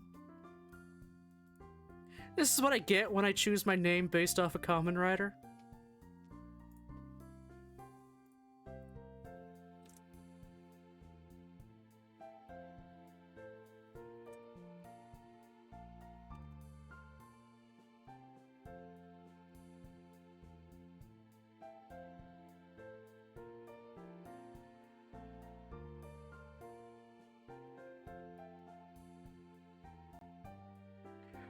Welcome to my visual novel hell. Yeah, for those that don't know, my original Twitch name was Baron Banana Arms, which was based off of this specific Kamen Rider. Kamen Rider Baron in his banana arms form. Yes, he's like a European knight styled with a big banana shoulder plating and a peeled banana lance. Arms, arms, arms. Wait, wrong channel.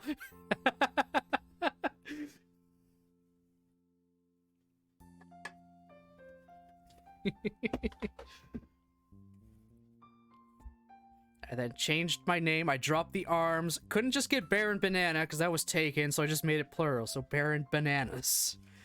And then it's gone from there. And now I'm realizing, oh my god, the stupid jokes that are going to be made now. But you were right. You know you made it when Twitch chat gets weird. You could have a reward for banana arms. So you put a pool noodles and try to play a game with the...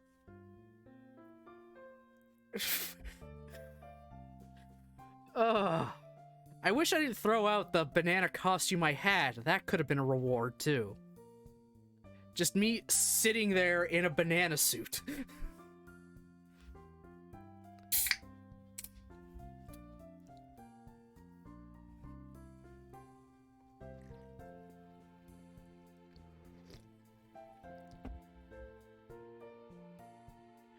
Channel point reward, wear kitty ears and call it Baron Banana. Oh my god. Oh god. If I had kitty ears, I'd probably do it. I would probably do it. Or actually buy Banana merch. Oh fucking Christ. Jeez. For now, the only reward I have to make me put something on is just to wear my onesie. I should have added also to wear my wig, too, as one, but I'll work on that later. I'll add it in after. Okay, I'm putting the onesie on. I will be right back.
Yeah, the onesie is on now.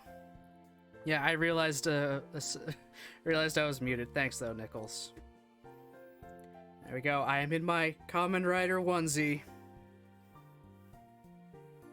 I am a karate bug man.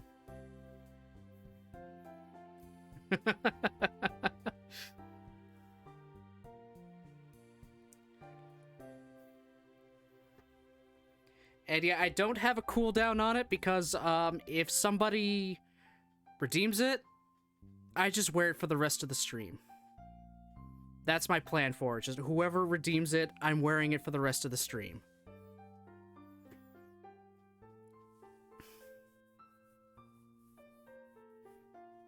So, can I actually access all that? Yes, I can. Oh.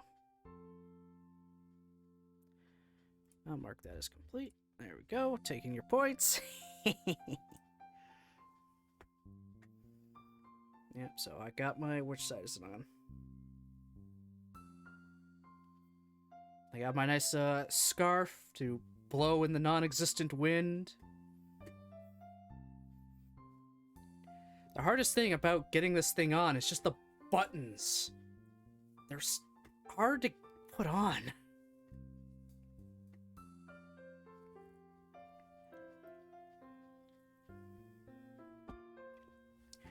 I also got my little antenna on the top too. I'm a good old karate bug man. Put a limit on the number of redemptions per stream. You can just let people waste their point. Butt flaps? No, no butt flaps. This is an opens from the top. That's it. The rest is just full body concealed. I will get hot very fast in this thing. One convention, I tried to sleep in this thing, and oh my god, middle of the night, I woke up, undid the top half, and just kind of pulled it down enough. So at least my upper body was just free. So yeah, I get to enjoy me wearing this thing for however much longer I go, which I'm still gonna go for a bit.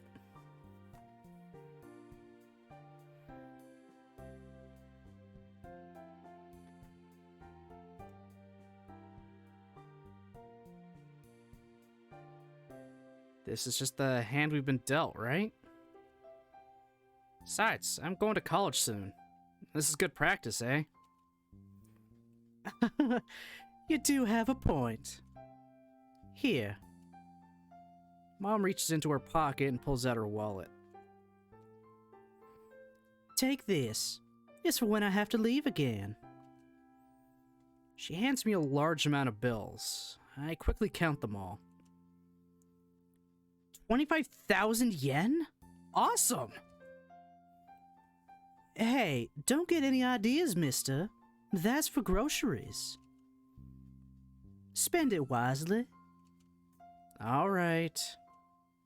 Good. She yawns. My, I'm getting tired. Your girlfriend can talk a lot, can't she? Mom is a wise woman, but loses points for giving Baron money. Get a job. He has a job, Hylian. Remember, he has a job to help pay off, to actually just pay off Natsuki's debt. But it's definitely not enough to pay for groceries for over a month, I think. Like over a month, if not longer. So it's just to help him out.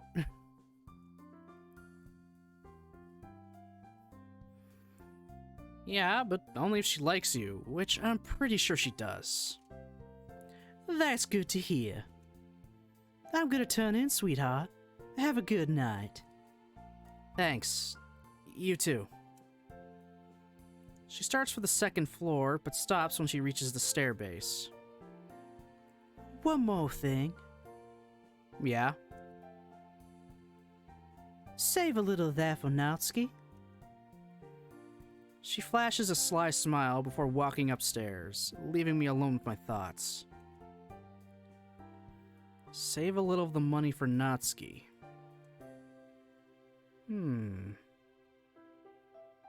Hey, that's not a bad idea, actually. I'm sure her dad will also appreciate an extra 25,000 yen. Wait a second. What about me? How am I gonna pay for food if I don't have money? Well, I do already have a job. If I start working more hours and start saving, I could live off my salary. Generous, gotta love wholesome moms. Steal, oh my god. Jesus Christ. But working more hours would mean I'd have to quit the literature club. I'd also have to work weekends too, which means I can say goodbye to my free time. I doubt that someone who beats his kid isn't a proud asshole who won't take charity even for his kid. Yeah.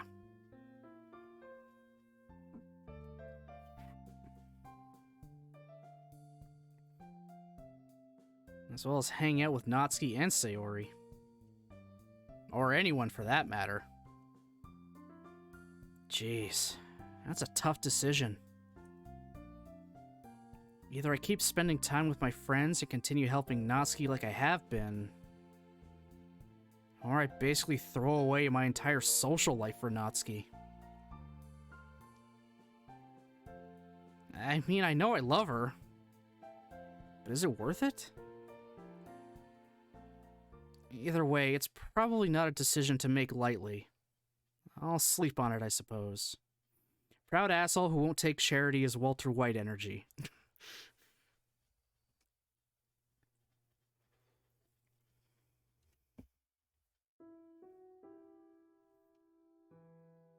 Yeah, that was never gonna work. Sitting up, I glance around the dark room. It's no mystery to me as to why I can't sleep. I can't get the image of Natsuki out of my head. She asked me to ignore it, but can I really do that? Even if it was a one-time thing, can I honestly stand by when she's in pain? I sit and think to myself for a while, pondering the options that lie before me. I don't want to hurt Natsuki, but can I really allow her to get hurt? What third option is there? How can everyone walk away from this? I instinctively reach my hand to my throat before realizing how dehydrated I am. Shaking my head, I slowly stand up. Reaching for my phone on my nightstand, I turn it on. The time reads 1:17. It's not like I can get help with this either. She'd kill me if I told anyone. Or would she?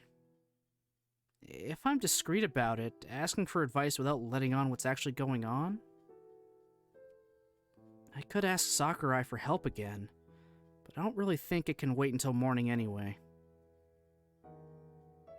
Sitting back down, I open my contacts and send a simple message. Are you free before school tomorrow? Not expecting a response, I put my phone back and grab a glass of water from the kitchen. Who did I text? Trudging back up the stairs feels like a nightmare. With each step I take feeling heavier than the last. My eyes are struggling to stay open. Maybe I'll get some sleep this time, huh? As I crawl back into bed, I notice the blinking of my phone and reach over to it. A reply already? Oh, we messaged Monica. Sure. Where would you like to meet? Alright, we're gonna ask Monica for help without actually asking her for help? Interesting.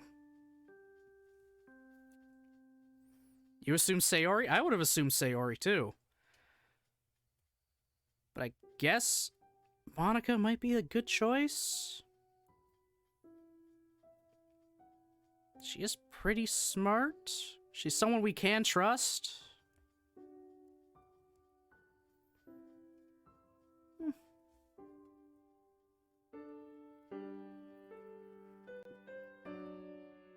Still rubbing the sleep from my eyes, I quickly make my way out the door. I'm already running a little late, but it's too early for me to care all that much. I'd thrown on my uniform and left without breakfast, so I need to work something out on the way to school. However, it's not as if I didn't have a good reason. Is Monica still yandere in blue skies? No, she's just a normal girl. She doesn't have her, fourth wall awareness and coding stuff. She is just a regular girl running this club, and from everything that we've heard her talk about in the other 2 routes, she is very stressed out. She has a lot of things weighing on her, her parents and school and all that. So she's under a crap ton of pressure. So again, it makes me think that if her route was finished, adding, ourselves into her life as, a boyfriend would probably bring her to a breaking point. There's still no Monica route, though? Yeah, there is no Monica route. All that's in is a few unfinished scenes that would have been in her route as part of extras that they decided to throw in, which is appreciated. And again, you can get little hints of what her route could have been like and maybe piece it together a little, just from the stuff she says in the other routes.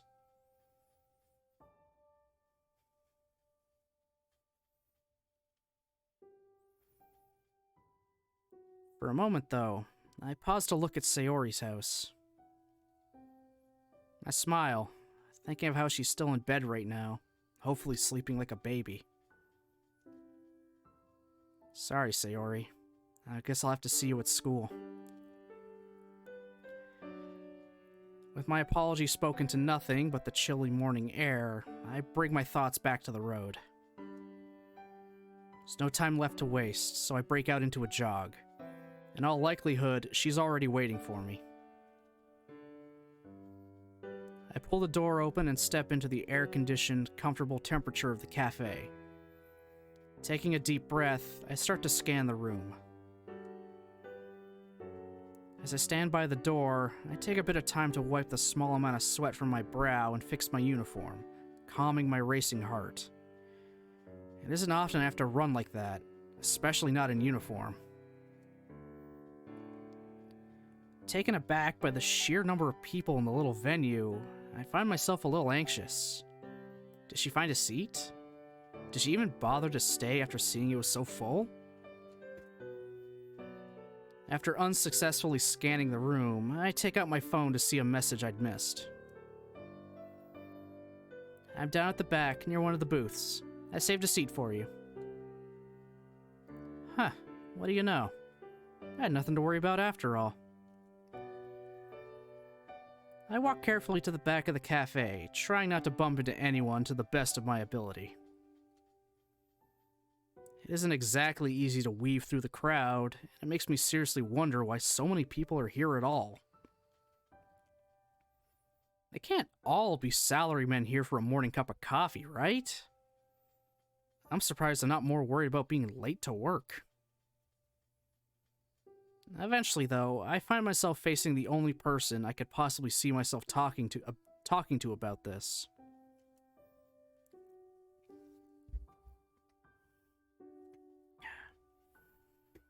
Hey, Baron. I almost thought you weren't coming with how long you took. Sorry about that. I was running late. Considerate guy you are, eh? Huh? You know, calling me out and then being late to our meeting. This is why I hate making mistakes in front of Monica. She's always so sarcastic. I can never tell if she's actually angry or just joking. Sorry. You're totally right to be mad. It's just that I've been kind of frazzled and on edge lately.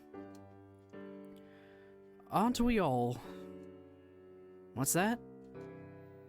Nothing. So, what did you want to talk about? Monica, are you good? I'm just... Look, don't worry about it. We're here to talk about your problems, right? As much as I need to get things off my chest, I feel like I should check up on Monica too. After all, she's my friend too. Not to mention, she might be less inclined to wave off my situation if I'm nice about it. Hey, it's not good to brush off everything that's on your mind. Plus, I'm your friend, aren't I? So feel free to talk about your problems too.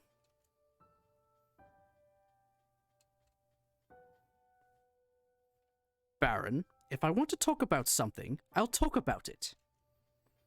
I'm not trying to hide anything, and you don't need to presume that I'm simply being shy about it. Frankly, I'd appreciate it if you dialed back on the hero complex. Yeah, fair! Fair! I blink, taken aback by her response. Sorry if I came off that way. Suddenly, it occurs to me just how wound up I am. I haven't even taken a seat yet. My mind churns as I slide into a chair. I can't mess things up now. No, that was a bit harsh. Sorry, I'm just tired. Although I know that's not an excuse for snapping at you. Well, I don't blame you. You've always been busy with extracurriculars and stuff. It's alright. I mean, I kinda chose to join all those things. Anyway, never mind all that. Let's cut to the chase before we're late for school. What's up? I pause, knowing I'd have to be careful with my next words. The last thing I want to do is hurt her by revealing I'm thinking about leaving the club. Especially someone who's been so supportive and friendly towards me for all this time. I'm considering leaving the club. Quick to follow up, I add, but not because I don't like it. I love the club. It's given me the chance to reconnect with Sayori and get closer to you and meet Yuri and, well, Natsuki, of course. Monica pauses for a moment. It's hard to read her expression, although I notice she's been absent-mindedly picking at a fingernail. She closes her eyes and takes a breath before responding to my revelation. Is it me? Or Natsuki? Was it the festival? A grimace crosses Monica's features, finally breaking her poker face. Does she think it's her fault I'm leaving? No, nothing like that. I actually asked you to come here because I needed your advice. Monica's expression seems to change again. This time, a smirk flashes across her face for a moment, but as fast as it appears, it's gone. Of course she'd be taking this potentially bad. It's the Yuri... Yeah, it was in the Yuri route. We had the weird confession circle at the very end. She does say that the club is like her only freedom from all the responsibilities of her parents and other extracurriculars. It's the one thing that was her choice and is glad to have had people, you know, want to join and be part of it. So having someone who's been there just for a while just to say, I'm thinking of leaving, it kind of hurts her.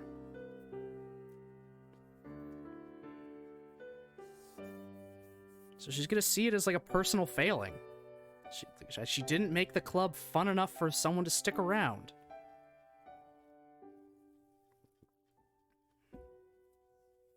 So I can feel for Monica here.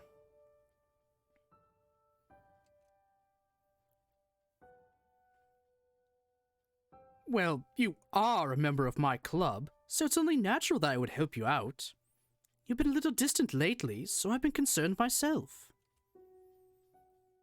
I can't help but smile in response to her half-sarcastic comment. That's the Monica I know. I know we don't have much time before school, so I'll just start from the beginning. Natsuki's having some financial trouble, and I've got the money to help her and her family out. The only problem is, if I do, it'll force me to quit the club and to get a part-time job to support myself. I don't want to quit the club, because that would separate me from all of you. I can't stand by and do nothing. What would you do? Monica listens to my explanation and seems to ponder it for a moment. I start to wonder whether I should have given more detail to help the explanation, or less detail to protect Natsuki, but I can trust Monica. She's always supported all of us. She'd never do anything to hurt our friends. She's too good-hearted. It's the reason we respect her so much as the club leader. Base game, that's another story.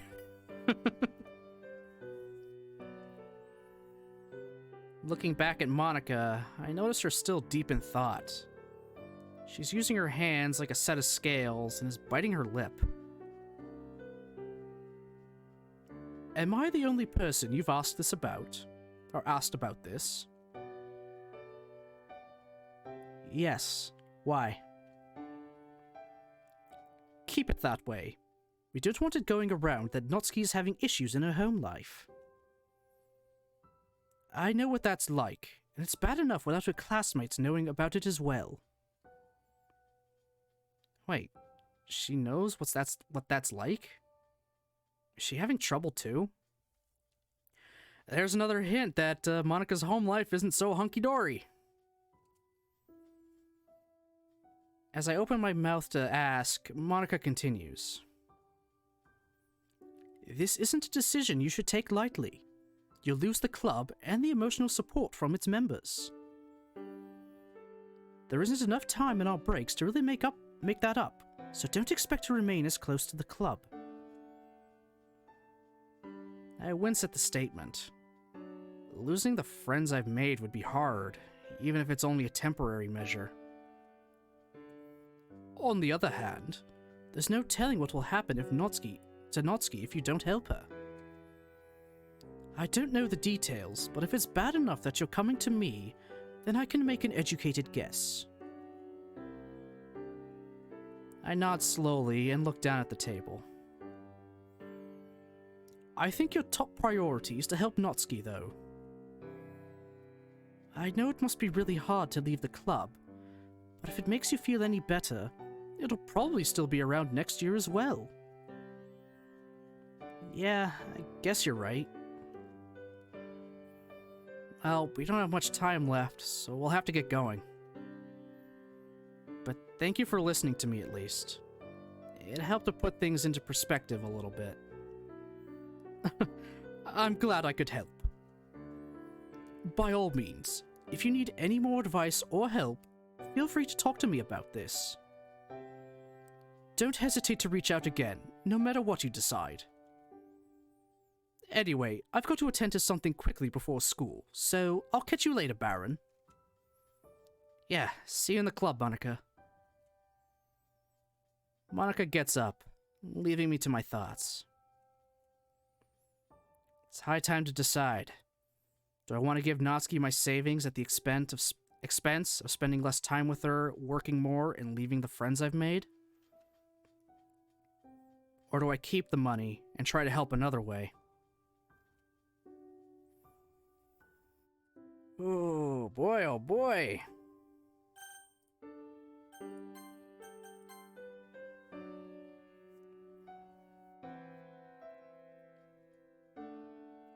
As much as giving her the money would help in the now, it probably wouldn't be it's definitely not a long-term solution.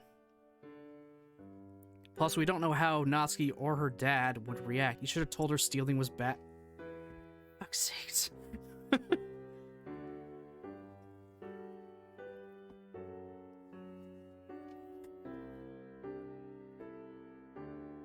Giving her the money is only a temporary solution. I mean, it's $250.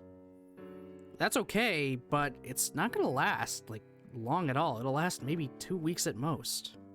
Because, I mean, they gotta pay for whatever house payments they have, plus their store. and then the rest can go to food. Unless the 250 immediately goes to any kind of debt they have. But again, not a long-term solution. It's only good for something really quick. And a quick fix is not something I think she needs right now.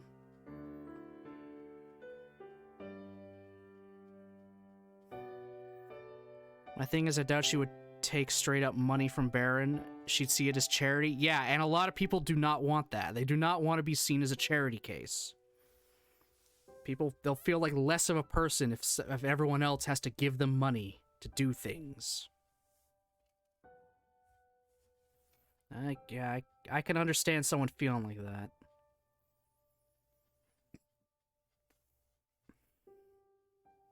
We're gonna find another way. We're gonna keep the money and find another way to help. And also, do we want to lose all our friends? No. We do not want to lose all the friends we've made. I mean, we started this off as being, you know, a lonely shut-in. Came to the club, met everyone, found love, obviously. And we're just gonna throw it all away just to try and maybe help one person? Natsuki wouldn't want you to lose your friends too? Yeah. I mean, when she confronted Sayori about stuff while we were grabbing our phone on Valentine's Day, she admits she was being jealous and doesn't want Sayori to just cut herself out of our life for her sake. Because again, she knows how much Sayori and I, you know, mean to each other because we're best friends.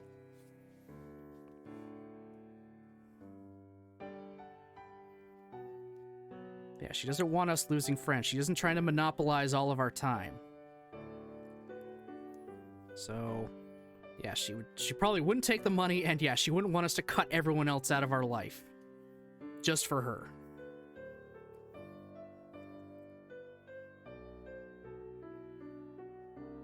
I don't know, now that I really think about it. Might not be such a good idea to give her all my money. I mean, for one thing, I don't want to treat her like a charity case. Plus, it's just not my responsibility to support her financially. I mean, I'm only a high schooler. I do love her, but I'm not even really an adult yet myself. There are probably better ways to handle all this. Like, I'd help more if I encouraged her to see a therapist or contact the authorities, right? Just giving her my grocery money? I don't think it's gonna fix anything in the long run. Honestly, she'd probably get really mad at me if I tried to do that anyway. Not to mention, I have to spend all my time working to earn more money. That'd mean basically throwing away my social life by leaving the club. Sayori, Monica, Yuri. The girls in the club are all good friends. They took me in when I needed it the most. I can't just let that slide. Sayori has been my friend for over 10 years, which just goes to show how long these friendships can last for. We've been friends for years now, and we've had less problems than Natsuki and I had in 2 months into our relationship. So yeah, I don't think giving Natsuki the right money is the right choice. I'll just try to help Natsuki in my current state. Besides, she said that her dad hitting her was just a one-time thing. I hope that's true. She knows him far better than I do. And besides, even if he does hit her again, I'm definitely calling the police, even if she breaks up with me. I'd rather be single than let her suffer like that. It's decided then. Literally never a one-time thing? Exactly. Exactly. It's never just a one-time thing. The minute it starts, it's not gonna stop.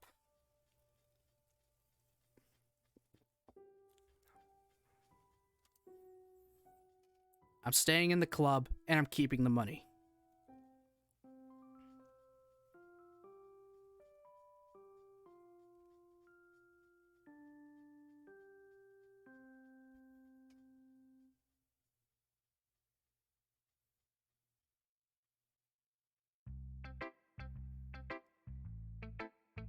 Yeah, I'll keep going. Why the hell not? Another day in the literature club. If anything, a sense of normality after all the drama that's been going on. Hey, Baron. How are we doing today? Yeah, not bad.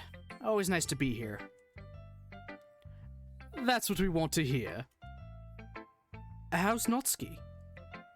Natsuki? She's alright. There was a bit of a rough patch, but we worked it out relatively well. Glad to hear it. Anyway, did you bring a book for our book talks today? I honestly forgot today was book talk day. Luckily, I've been reading a really good series lately, so I have a volume on hand, or on me. I can just share that. Yep, I brought one. Great. Let's get started then. Monica turns to face the rest of the club room. Okay, everyone. It's time for book talks. I see Yuri and Natsuki's eyes light up. Sayori, is this the first one we've ever had? You're already excited for it? Then again, she's excited for everything. Yay! I love book talks! I have to agree. These book talks are actually quite interesting. This was a good idea, Monica. I'm glad everyone likes them. Anyway, we're going to try something different today. Rather than doing book talks in one big group, I was thinking we could split off into smaller groups. That way, people don't have to wait their turn as much. That could work. Is just me or Sayori's eyes really far apart from each other? They're always like that. I mean, if you look at Natsuki, her eyes are also pretty far apart. But I mean, that's just how it is.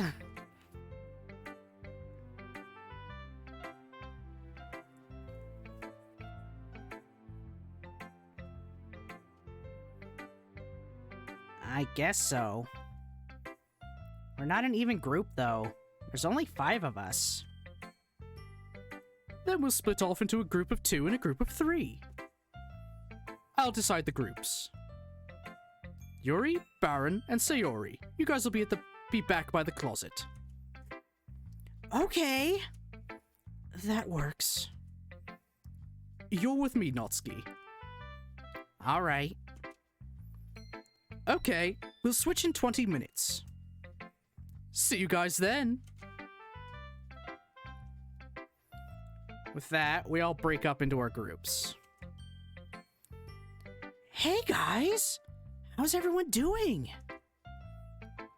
I'm doing well, thank you. How about you, Baron? I'm good. Great! So, who wants to go first? Yuri and I exchange glances. It's clear she doesn't want to go yet, so I decide to volunteer instead. Alright, I now want to know, what fucking book did he have on him? What series is he reading? I guess I'll go. Yay! What punch? Yeah, totally. He's totally reading One Punch Man.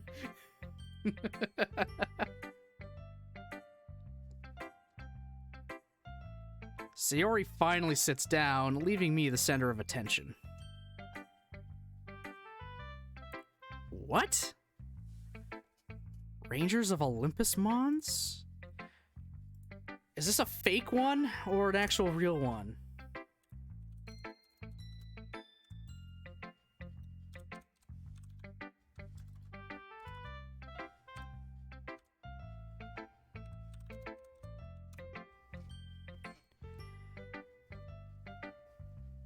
Oh, Olympus Mons is at Mars. It's a mountain on Mars. Sorry, volcano on Mars. Rangers of Olympus Mons. Yeah, Olympus Mons is the large volcano on, the planet Mars, so... Huh. So I recently picked up this series called The Rangers of Olympus Mons. It's all about a gang of outlaws on Mars in the distant future. It's without a doubt action sci-fi, but there's some legit political commentary in here. There's a lot of overlaying themes about environmentalism and the like. Oh, sounds interesting. It is. I love how the characters interact with each other especially. The dialogue is really playful, but the action scenes are top-notch. Action? So there's a lot of violence? Well, yeah. It's essentially space cowboys.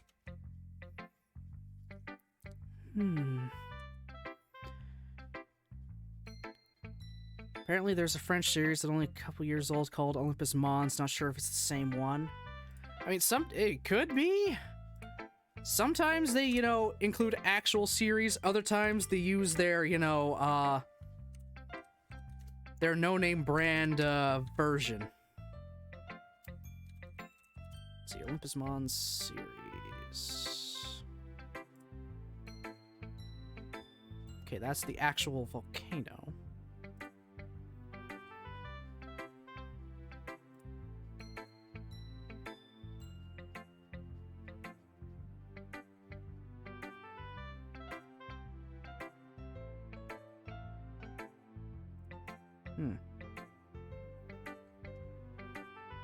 Yeah, not 100% sure. It definitely is a reference to something. A lot of this stuff has been the generic no-name brand half the time. Other times it has been just the actual goddamn series they mention. Like, the Bleach box set we got for Christmas.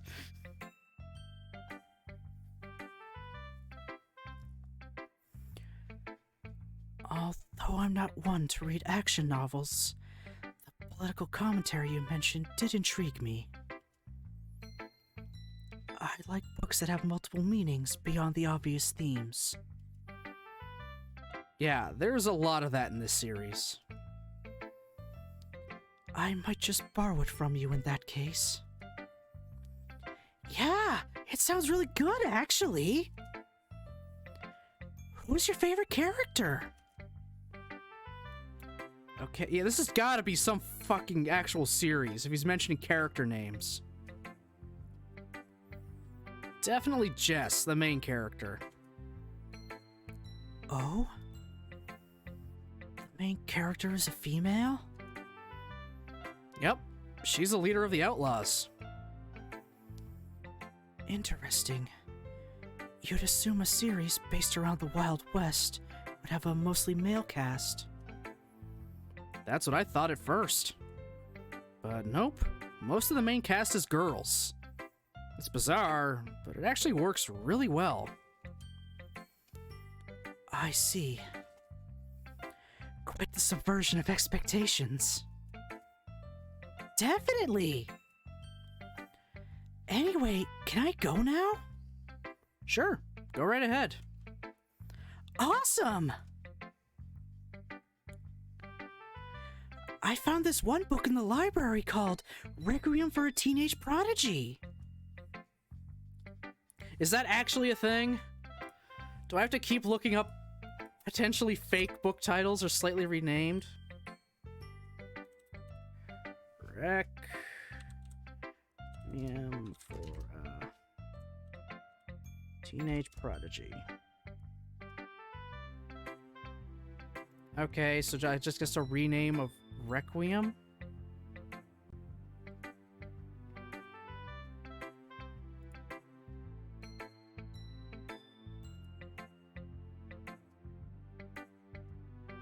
Requiem for a Prodigy is also just a thing.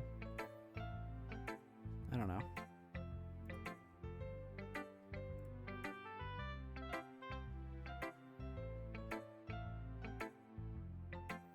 Okay, so I don't know. I'll probably have to look up or ask somewhere what exactly that was referencing.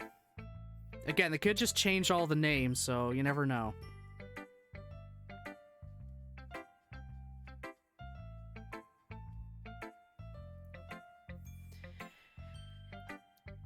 It's about this high school boy named Kuso who's really good at piano, but then he dies in a car accident. Luckily, though, there's a medium at his school that he can talk to. So the whole book is about Kuso trying to write his own music through the medium. Okay, so he's a ghost? Interesting. Is it a horror novel? No, it's a comedy, actually. I feel like you saw someone playing a video game about this. Huh.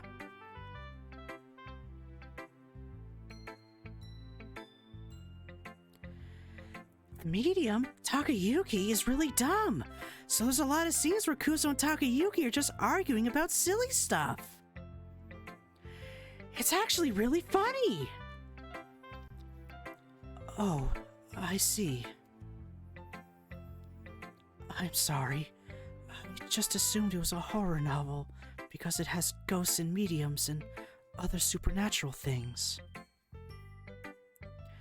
At least I assume it does. I'm not entirely sure what else is in the book. I'm not finished with it yet. So far, though, it's become one of my favorites.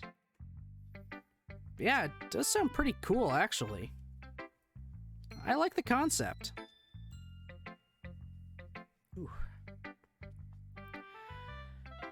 Agreed. Most plots for comedy novels don't typically have the main character, well, Die. yes, exactly. Yeah, the scene where he dies is actually kind of sad. There's a lot of sad moments in this book, especially when Kuso talks about his family.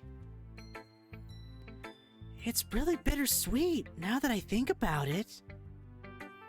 Interesting. Doesn't sound half bad. I might just check it out.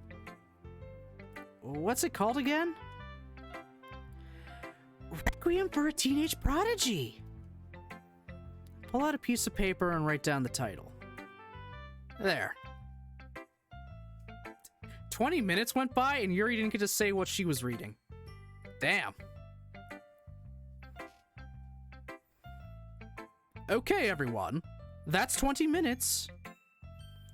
Wait, what? But Yuri didn't even get to go yet. Really? Maybe we should extend the time we spend in groups. Here, Yuri, let me make it up to you. You're Sayori and I.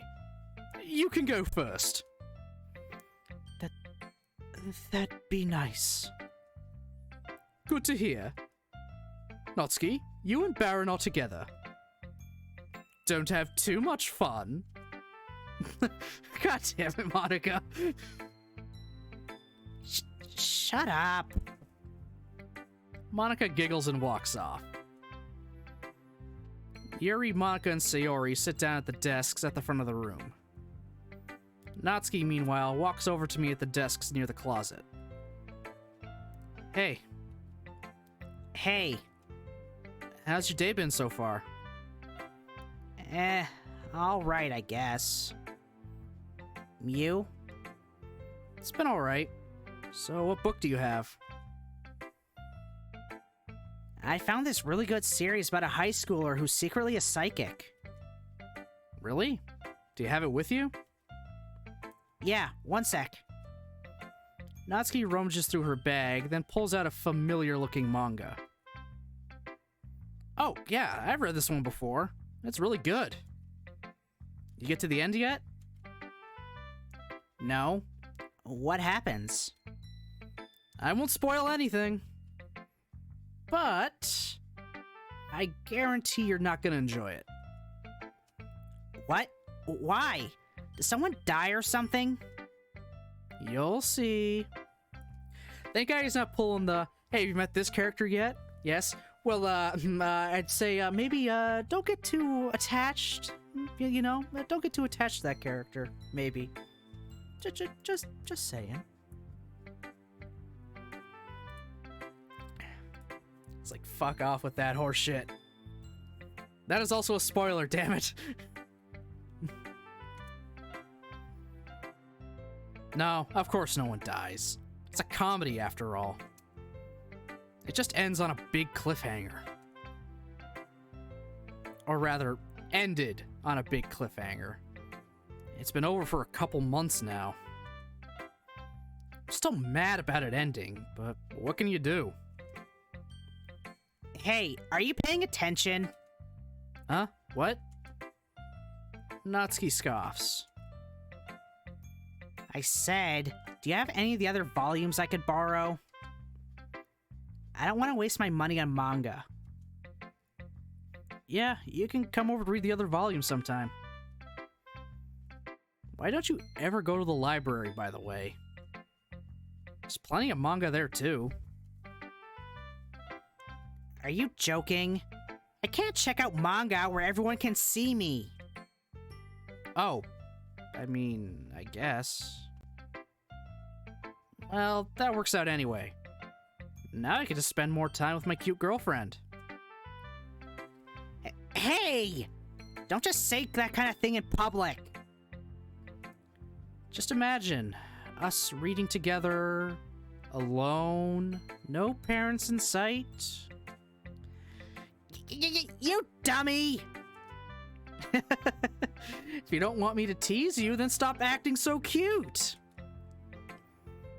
I want to say I love you to her. I want to so bad. But I can't do it here. Not in front of everyone. Especially not in front of Sayori. Not after all that's happened. I'll just have to do it later. Okay, I will admit I do like the teasing. I do like the teasing until they're embarrassed because I compliment them thing.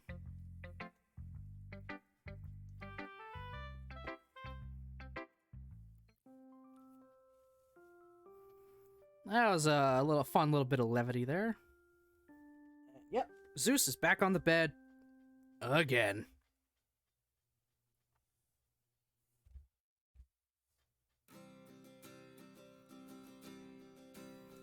Alright, everything's finally set. I breathe a sigh of relief. At long last, I've gotten everything ready. The table, chairs, dinner, the works. I have to say, I've been learning from the best. Didn't think this meal would come together so well. I hope this works. I've had to spend the week since Valentine's Day in a constant state of purgatory. But tonight, that all ends. For better or worse. I just hope I went about this the right way. The question will be, what wrench will be thrown into the works tonight? Just then, I hear a knock on my door. Coming!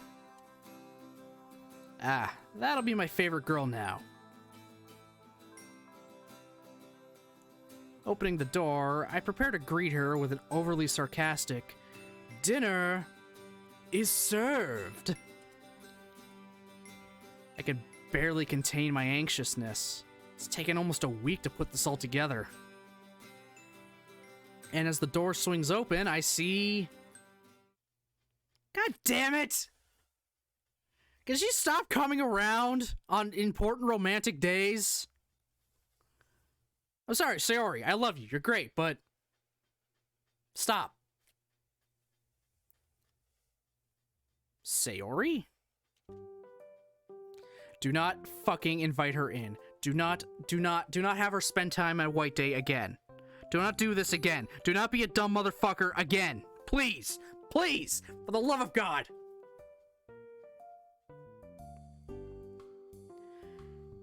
Hey, Baron. Hey, Sayori. How's it going?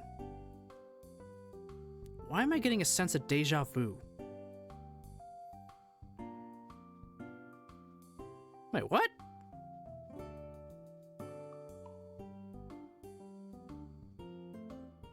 What? I know I'm early, but... No, it's no problem. Come in, make yourself at home. Please don't be dumb, gamer to every visual novel MC. You'd be making the same mistake again, Aqua. Valentine's Day happened, Sayori came to our door while we were waiting for Natsuki. We invited her in, she hugged us, Natsuki walked in the door, started getting mad, and then as Sayori was ready to... Actually, after Natsuki said she'd want to spend, Valentine's Day alone with us, we said, actually, nah, Sayori, you can stay. Let's have fun, the three of us. I wanted to cook with you anyway, so come on, let's make cookies together. I was so pissed. I was so pissed off. If he makes this fucking mistake again, I swear to God. Yeah. Yeah, he did that. His first Valentine's Day with his girlfriend, and he let Sayori stay. Now, I'm assuming it's White Day. That's my guess. At the very least, he's making a fucking dinner, and I guess this time he actually invited Sayori? What the fuck does this guy have planned this time?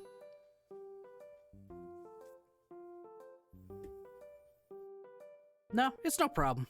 Come on in. Make yourself at home. Well, there's that wrench. Sayori wasn't supposed to be here for another half hour. If I don't think this through carefully, I'll have a problem on my hands. So you didn't really explain what's going on? You just wanted me over for dinner? Yeah, it's been a while since we hung out. Besides, there's something I need to talk to you about. Huh? But that can wait. Don't worry, it's nothing bad. More like, I need to apologize for something. You don't need to apologize to me, silly. You've done nothing wrong. We've done a lot wrong. Like I said, don't worry about it. Make yourself at home. Sure. Is there anything else you need help setting up? No, just sit at the table. I need to make a quick phone call. Sure. As she makes her way to the dining room, I hear her ask, Why are there 3 chairs? Is your mom home? No, it's a surprise. Like I said, just give me a minute. Oh yeah, the alarm bells are ringing now.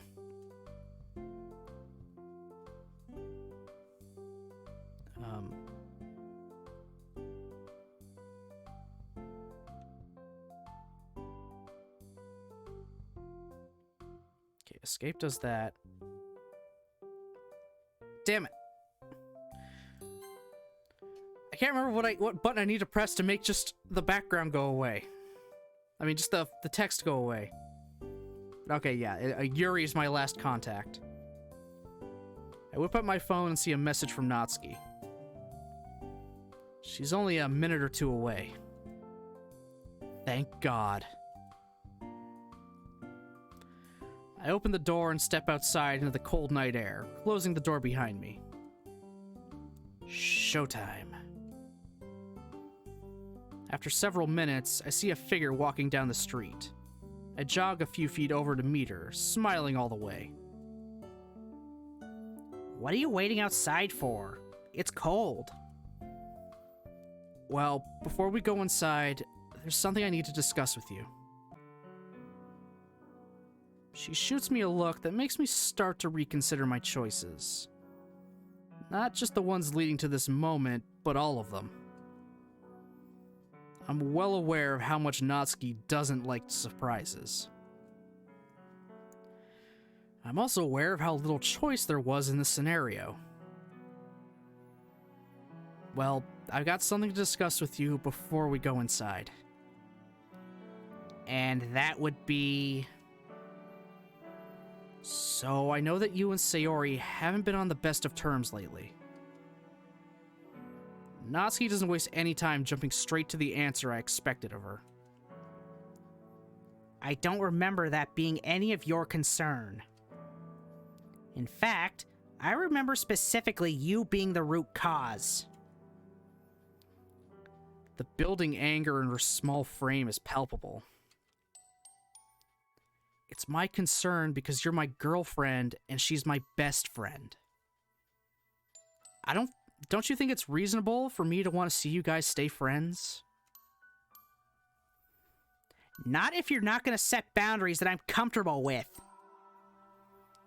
That's what I want us to all talk about. That's what I want us all to talk today. To get things straight, to clear up any misunderstandings. Us all? What do you mean by us all? I take a deep breath before continuing. Well, I wanted to get you two in the same room together for long enough to sort it out. You know, where I can mediate. Yep, there's that anger flaring up again. So, let me get this straight. You invited Sayori to our date night? Am I the only one feeling deja vu here? Baron, you sweet summer idiot. Yep.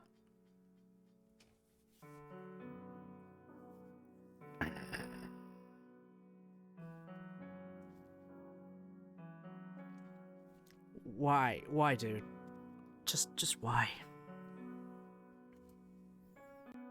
No, you are not. No, I invited Sayori to have dinner with us on something that I specifically told you wasn't a date. And how is that supposed to make me feel better? Okay, I know how this looks. I'm with you. Really? Somehow I don't think you're truly with me if you don't think I'm capable of handling my own relationships. You seriously think that you need to mediate my private business with other people?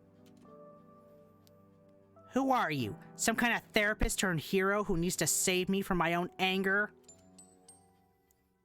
Natsuki, you know that's not what I meant. All I want is to help you two start a conversation. I mean, can you honestly say you've tried to patch things up with her yourself? And who are you to define my friendship with Sayori? Look, I know what you said to Sayori on Valentine's Day. About not talking to me anymore.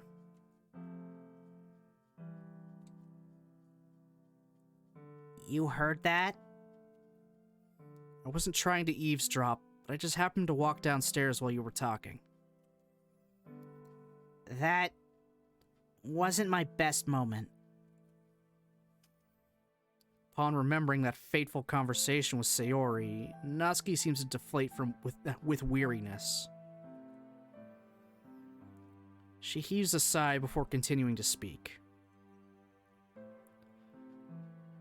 Sorry. I know it's unfair to expect you to stop hanging out with your friends as much just because I'm your girlfriend. Well, in my defense, I didn't exactly want that to happen. But I know that might have made it seem that way. Especially to Sayori. It's not like I don't want you to have friends. Any friends, but I just get jealous when I feel like I'm the second choice for someone I care about so much. Hey, you're always number one in my eyes. And I wouldn't say it's all your fault. You were right in saying I didn't set proper boundaries too. Oh, so we planned a dinner to get Sayori and Natsuki in the same room to hash out whatever beef they have with each other, and we can mediate. Both of them don't know this, Sayori's already sitting at the dinner table waiting, so we went outside to, while Natsuki was walking up to tell her what's going on. Before she, like, storms off, or gets too bad. And, well, she obviously got mad. Yeah. But we also tell her we heard part of the conversation she had with Sayori at Valentine's Day. So, yeah. This is gonna be fun. But also, yes, face palming because fucking Game Baron's a goddamn idiot! Again!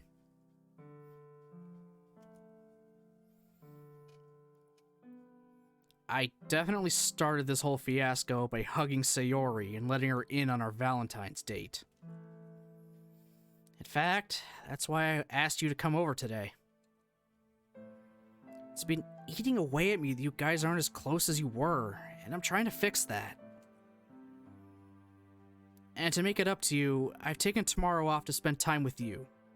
As an actual date. We could do whatever you want. Seriously. Anything at all. All for you. Just please, please let me fix this. I can't say no to that. Yes! Kill him with kindness, as they say. Before I can celebrate, however, Natsuki puts up a finger. But I will say this. Your reasoning for all this stuff was fine, but I am not happy with how you went over my head to plan this whole intervention and lied to get me to come over today. You should have just told me the truth and trusted I'd listen to what you had to say. It's like a weird invasion of privacy, the way you butt into my business. It implies you know better than I do about what's best for me. Okay, that's totally fair. I do agree that I shouldn't have lied to you. I'm sorry. I should have thought how you'd feel in this situation. Another sigh escapes from her lips. It's fine. Just don't do it again. Now, let's head inside before I change my mind. Right. After you. As I follow her inside, I watch her hang up her coat and walk into the dining room. Even from outside the room, Sayori's surprise is audible. Hey, Sayori. I'm glad you could join us for dinner. I didn't realize it was date night. I'm sorry for intruding. I'll get out of the way. No, Sayori, please stay. As I walk into the room behind Natsuki, I can see that Sayori has already risen from her chair and made it partway to the door before being stopped by Natsuki's words. I feel like Natsuki and Sayori are gonna be fine with each other, and they both agree Baron's an idiot. Hey, yes, we all agree Baron is an idiot.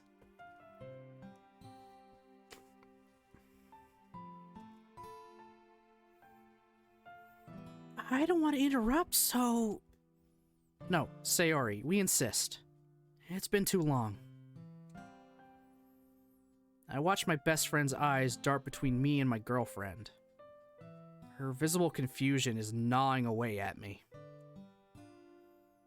Now that Natsuki's brought it up, I realize I shouldn't have tricked Sayori into coming either. At the time, I didn't see any other way to get the two of them together, but... if I could have gotten Natsuki's blessing after having an honest conversation with her, Natsuki could have helped convince Sayori too. Not to mention that this must have been a nasty surprise for the two of them. Sayori, it would mean a lot to me if you stayed. Just for dinner if you want. You don't have to hang with us after. Sayori's eyes plead with me for an out. I know how cautious she's tried to be around the two of us, so this must have blindsided her. Sure. I'll stay for dinner, if it's not a burden. Not at all. Please, make yourself at home. But it's my home. You... I barely managed to croak out the words. Natsuki's scare is enough to shut me down. Well, I'm sure this won't go out of context. Yes, we all agree. Baron is an idiot. Yes, we all agree. Baron is an idiot. Yeah, that won't be taken out of context. In any way. None whatsoever.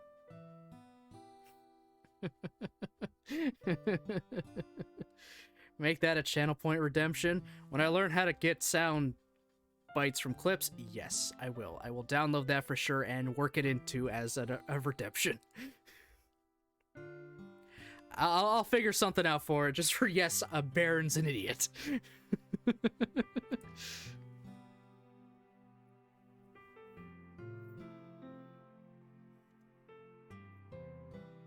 Looks like she's taking it from here.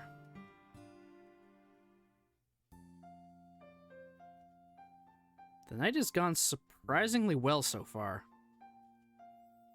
No one's died from my cooking yet, at least.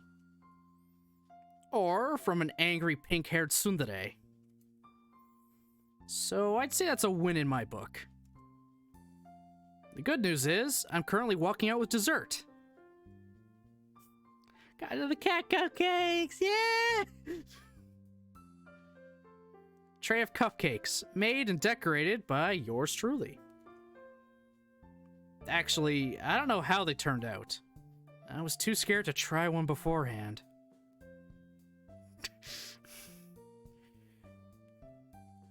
It's good old Baron's poor attempt at making... poor imitation of Natsuki's cat cupcakes. Yeah, they're cute as fuck. I've never tried baking without Natsuki around before, and it was an interesting experience to say the least. Oh, cupcakes! Well, would you look at that? Stole my whole gimmick. Both girls grin broadly at me. I chuckle. Nah, they won't be as good as yours. Besides, you can make cookies too, remember? And don't you forget it. With that, she takes one and bites into it. Sayori is quick to follow suit. Well? I can't tell whether they're good or not from their reactions, but at least it isn't bad enough for them to spit it out. At least Sayori gives me a thumbs up. Natsuki's first to finish her mouthful, so she looks me dead in the face. Baron, serious question. What? Are they that good? Actually, better idea. Come to the kitchen. I quietly follow behind her. Where's the sugar in your kitchen? Huh? Confused, I grab the sugar from the pantry. Right here? I hold up a clear glass container. Aha. Now, where's the salt? It then dawns on me.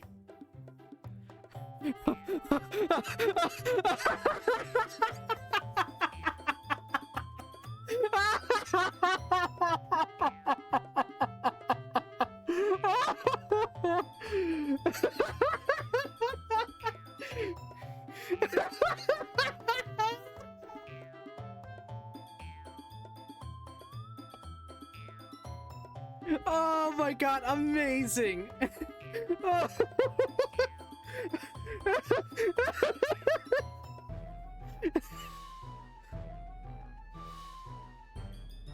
No.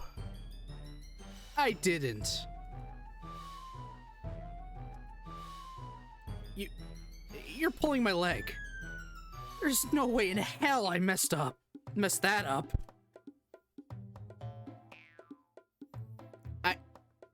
She's screwing with me. She has to be. They look different.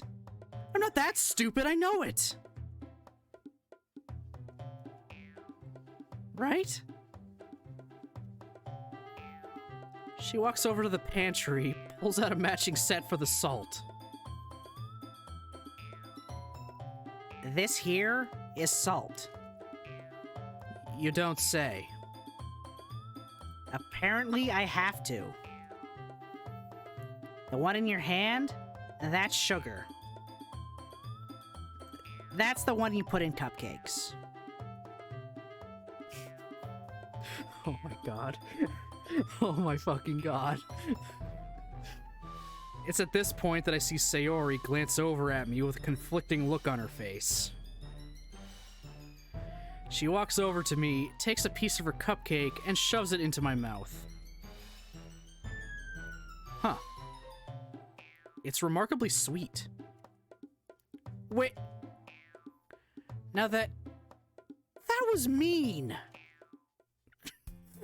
Oh my god, they were fucking with me. They were fucking with me.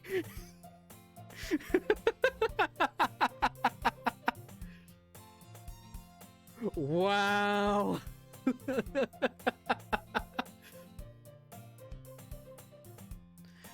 I watch as Natsuki bursts out into laughter.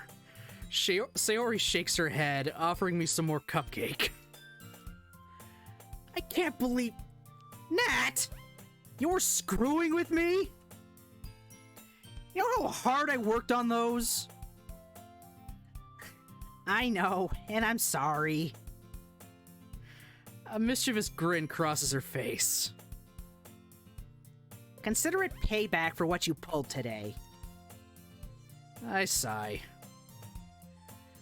Can't argue with that, I suppose. Sayori finally chimes in. That wasn't very nice, Natsuki. I know, but this time, he deserved it. No, she's totally right. I deserve that. Let's pull another prank on Baron together next time, Sayori. We'll turn you into a prank master in no time. Really? That does sound like fun. Really? I've got a lot of ideas for what we can do. Sayori beams at Natsuki, and a message silently seems to pass between them. But I'll have you know I'm not a beginner to pranks. I used to pull a lot of them with Baron when we were kids.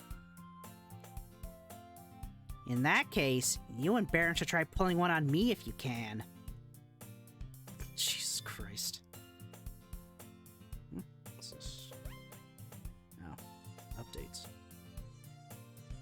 Sayori nods cheerfully, clearly understanding what Natsuki's saying. Leave it to Natsuki to try fixing relationships in such a roundabout way. But I guess it's not her style to outright say, I want you and Baron to start hanging out again. I don't know if we should keep pulling food pranks, though. Those cupcakes are so good! No one deserves to have their food made fun of like that. It reminds me of your cakes, Natsuki. It is her recipe. Well, mostly. I have been experimenting a little lately, just never on my own. Natsuki stops her giggling and faces Sayori. He is not as good as me yet, that's for sure. But he's getting there. The night continues with the three of us watching TV until late in the night. I'd call that mission success if there ever was one. And all it cost was my dignity. You didn't have any dignity to begin with.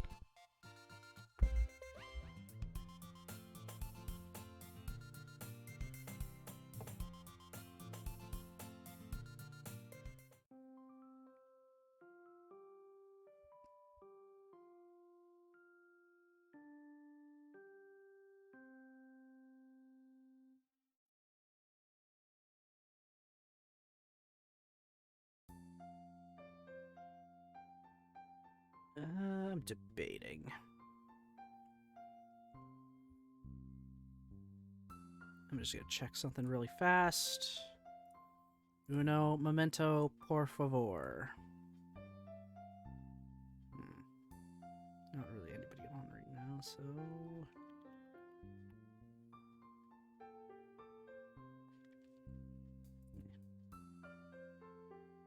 Yeah, I'll just go till 2 o'clock. Why the hell not? We'll go straight till 2. I'm kind of into it.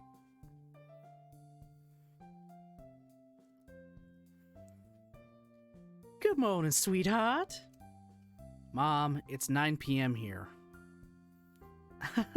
I know. I was just joking around. Anyway, how was your day today? Was school all right? Yeah, my day was okay. Nothing really out of the ordinary. I had a good chat with Sayori yesterday, though. Good to hear. I hope she's doing well. She's doing just fine. How about you? Any plans for today? I don't really have many, to be honest. I woke up an hour ago, and I don't have any meetings till late in the afternoon. So I think some city exploring is in order. Or exploration, whatever. That sounds fun. Make sure to bring me a souvenir. Make a souvenir. I think it was back, whatever. Yeah. Why, so you can add it to that junk pile you call a bedroom? I don't think so. Rude. I hear Mom snicker on the other end of the line. I'll have you know, my room is perfectly clean. Lucky for Natsuki, eh? Do you really want the answer to that question?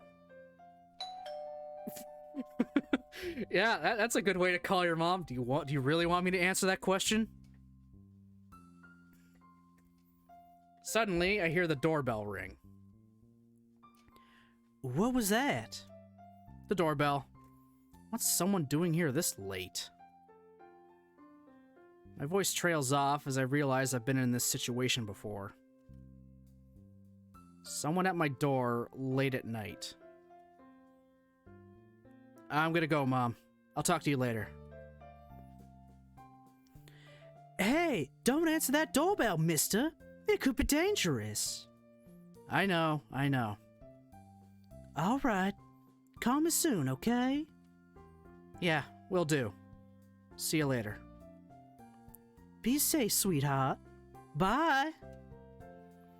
I hang up and put my phone in my pocket. Okay.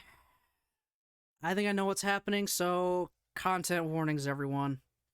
It's probably much of the same as we saw earlier, so be prepared. Reluctantly, I walk over to the door and opened it. Yep, it happened again.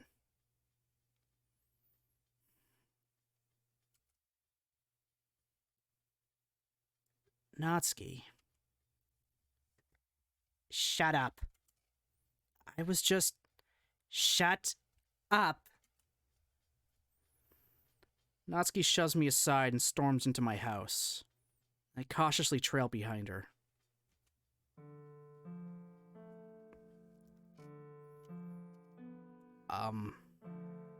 Should I... Just don't say anything. Okay. Natsuki sits on the couch with her arms crossed, actively avoiding eye contact. I can almost physically feel how tense the air is right now. Unsure what to do, I stand up to get a glass of water. Another situation where I don't know what to do or say. I love Natsuki, don't get me wrong. But sometimes I really wish she didn't have such a prickly side to her personality. Well, maybe it's more like I wish she communicated more easily. Hey. She doesn't respond. Listen, Natsuki. I said shut up. I don't want to talk about it. Hey, why are you snapping at me? All I'm trying to do is help you. I don't want your help. Okay, now I'm starting to get mad. I'm not one to get angry normally, but the circumstances here are a lot different. I've done so much for Natsuki up to this point, and this is how she repays me? Why not? You're my fucking girlfriend. It's what I'm meant to do! Yes, let's yell at the girl as being abused by her father. That'll work. You can be frustrated, but bro, tone it back.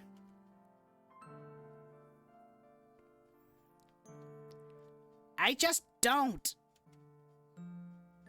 I scoff.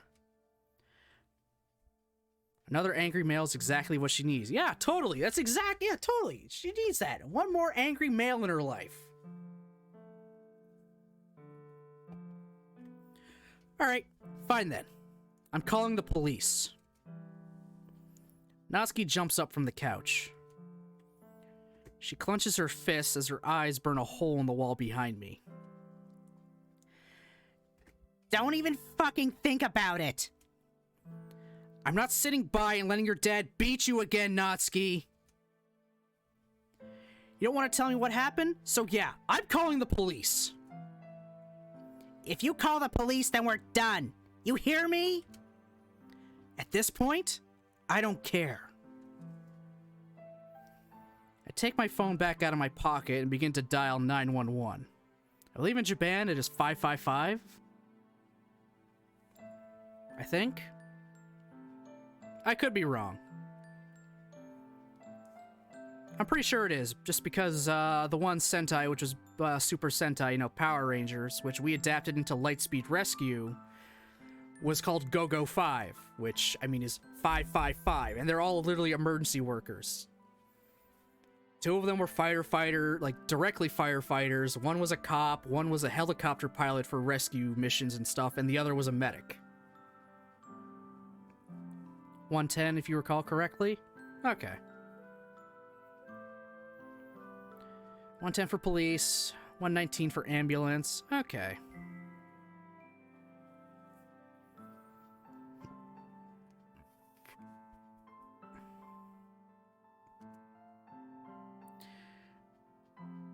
Oh, good lord.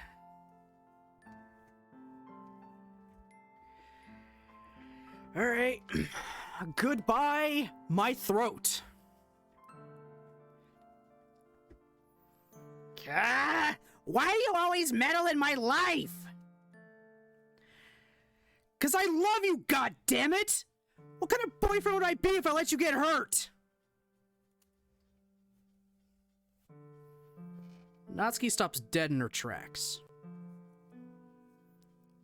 You... Once again, silence falls between us. Neither of us dare to say anything.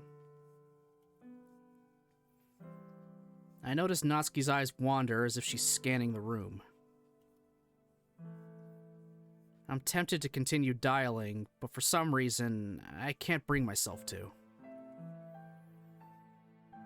What if she was serious? I know I said I didn't care, but that was a heat-of-the-moment assertion. I care. A lot. Now what's gonna happen?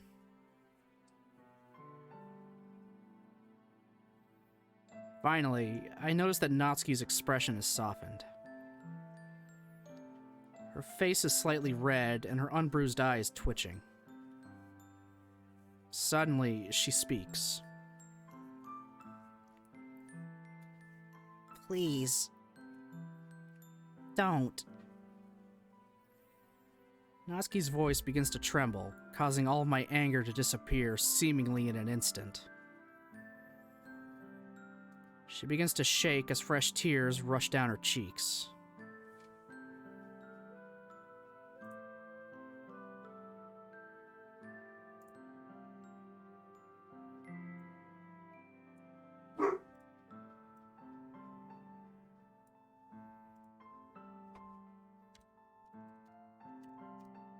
Oh, wait, shit. Really, that didn't... One moment. There we go. Oh, I've had those before.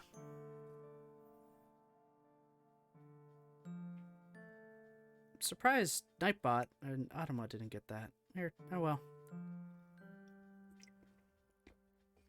There, they are gone.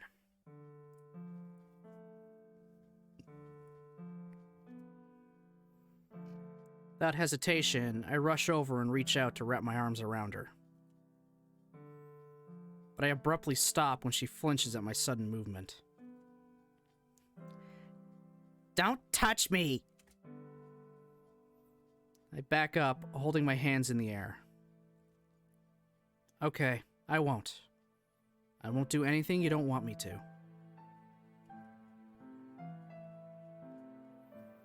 Natsuki slumps back onto the couch, hugging her arms around herself. I slowly settle down on the seat next to her, taking care not to touch her. Only Natsuki's stifled sniffles break the heavy silence that lies between us.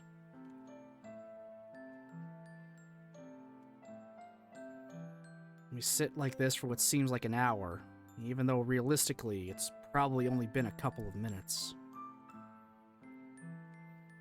It looks like Natsuki's finally stopped trying to hold herself back too, as she's now crying waterfalls into her hands. The rush of emotion overcomes me, and I find myself crying as well. I can't even begin to describe what I'm feeling right now. It's almost as if every single emotion just hit me like a brick. No, not every single emotion. There's one I can easily pinpoint. Fear. I'm scared. For myself, and for Natsuki. This is the most vulnerable either of us has ever been with each other. And I'm afraid of what's going to happen next.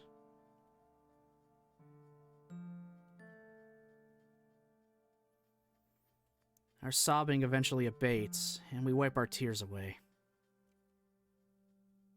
We stare into each other's eyes, neither of us having the strength to say anything. Normally, the tension in the air would have made me uncomfortable, but I'm too tired to care. Baron? Natsuki? I'm scared. I know. I'm scared too. Hold me. I smile. Of course. Natsuki crawls up next to me and lets me wrap my arms around her. I try my best not to touch her bruises, but she still squirms a tiny bit. I gently stroke her hair as we both finally calm down. Hey. I speak in a hushed voice. We need to do something. Yeah, I know. I don't want him to get arrested. I know, Natsuki. I know.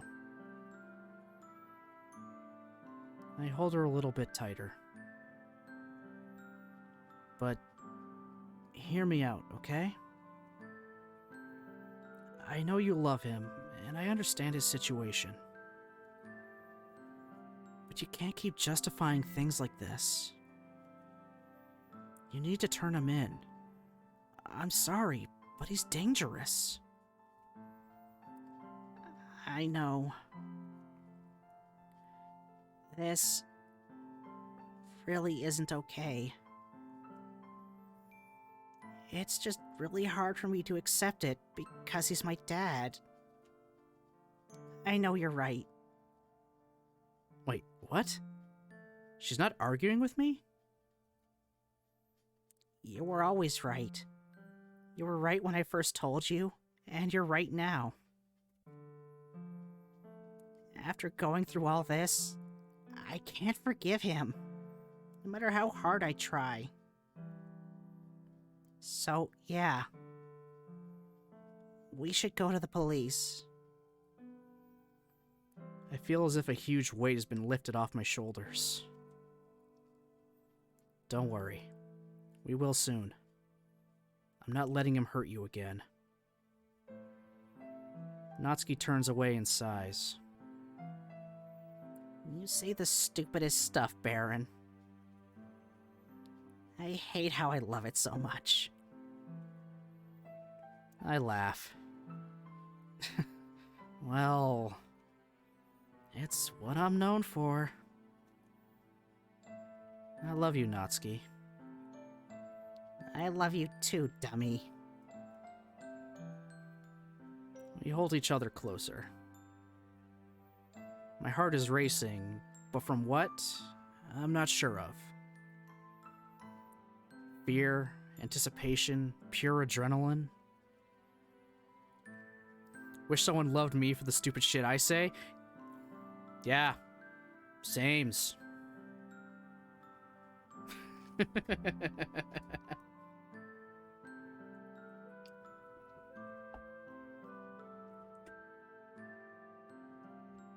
Hey.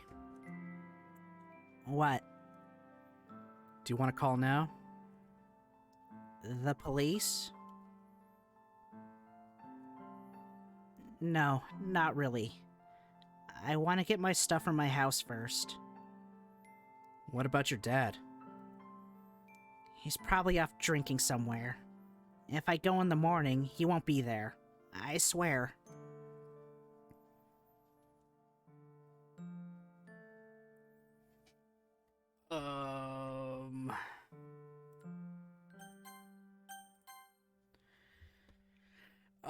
I don't think I should leave it be. I feel like she'll go back to him no matter what, and then, you know,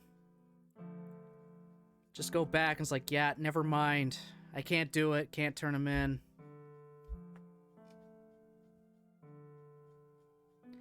As a designated representative for all women everywhere, let me say we tolerate male nonsense at best. Oh, boy.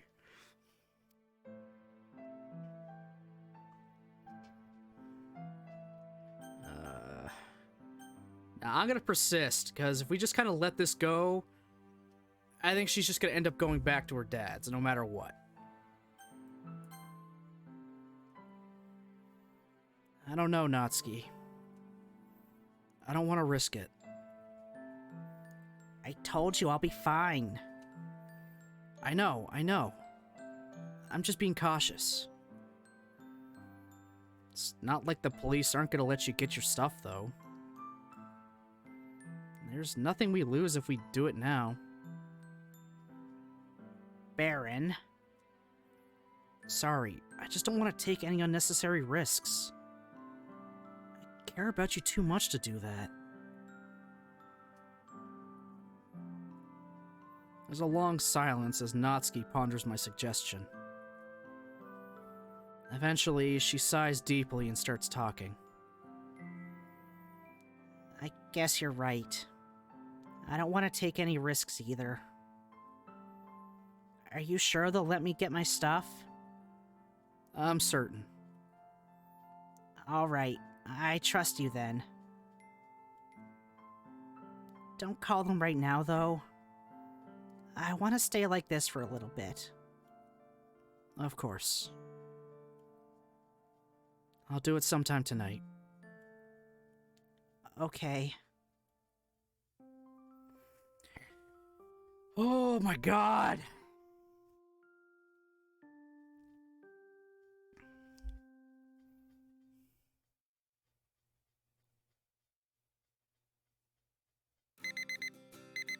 Well, this is cheery.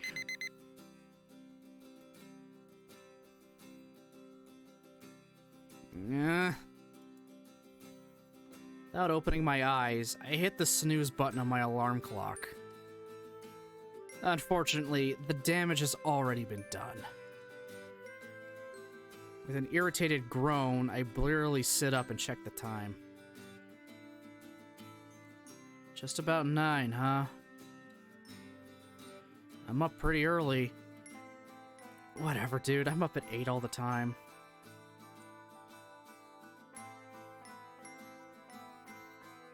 I get out of bed, strip naked, and head for the shower. The hot water hits my face and runs down my chest, forcing me to forcefully jolting myself awake. I go through my usual shower routine, silently thinking to myself. Showers are just the best place to just think to yourself and reflect on everything. Guess that's why they're called shower thoughts. Truth! Regardless, I'm certainly in no short supply on things to contemplate, especially given everything that's happened recently. Where to even begin? The morning after Natsuki stayed at my place, after a long talk, Natsuki and I went to the police station. From there, everything became hectic really quick. In truth, it's been a huge blur of questions and sitting in the bullpen for hours on end. I don't remember a lot of the specifics. They labeled me as a witness. It was a really long day, and in the end, they brought Natsuki's dad in, and he ended up confessing to the abuse. Definitely the scariest part of the whole ordeal was when the alternative care services said Natsuki's gonna have to stay at a child care institution, as she didn't have any nearby relatives. One of the few things I remember clearly from that day was the expression Natsuki gave me when we heard that. She was scared. And rightfully so, too. All the stories about these child care institutions, like they haven't exactly been the best. I wanted her to stay with me, but the police said she can only live with someone who could act as her guardian. And since my mom is out abroad and I don't exactly want to adopt my girlfriend... As much as that annoyed me at the time, I couldn't disagree with their reasoning. Why could she not stay with a friend? Alright, let's narrow it down. We've got, Sayori, who is already kind of suffering through depression. And who knows what her parents would think about suddenly adopting somebody. Probably not. Her parents definitely... I think her parents actually... Yeah, her parents know she's depressed and probably not want to add another child onto their own worries. Yuri, we know, is an orphan living on her own. So, no one there to be considered a guardian, and Yuri is not going to adopt Natsuki. Plus, those two fight like crazy, so it wouldn't be the greatest. And then our third choice is Monica. With her parents who were, super overbearing on Monica, I doubt they would want to bring in another child. And if they did, they would probably use her as an example of, do you want to end up like this girl? No. No. So, not good.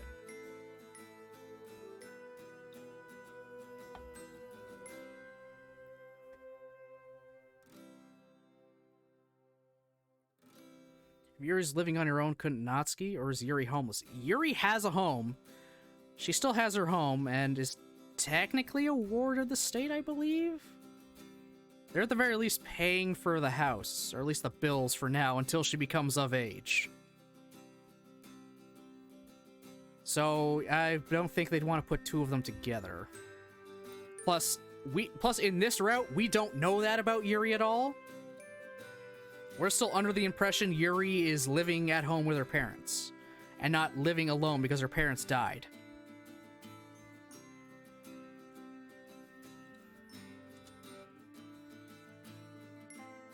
Besides, we got really lucky anyway. This really sweet older couple offered to foster Natsuki almost as soon as the notice was put out. A couple of days and a good amount of paperwork for everyone involved later, here we are. Fully washed, I turned the water off and began drying myself off. Man, so many dirty dishes. But with Natsuki coming over soon, I should really clean these up. As I'm cleaning up, it dawns on me just how different things are for Natsuki now. She's been through so much, and I can only imagine how crazy life must be for her. She's living with a new set of parents. Her dad's in custody. I don't know how she's managed to put on a brave face and soldier through it all. She might be small, but her bravery knows no bounds. Ah, right as I finished with the dishes too. I'm back! And as loud as ever. Oh, shut up. You know you missed me. Can't argue with that. Man, it's great to see you again, Nat. Yeah, it's nice seeing you too, Baron. Natsuki walks over and we share a gentle hug. You can tell the hug still feels slightly foreign to Natsuki, as the way she embraces me doesn't feel as natural as it does with someone like Sayori. Still, I'm glad she's able to give out hugs much more freely than before.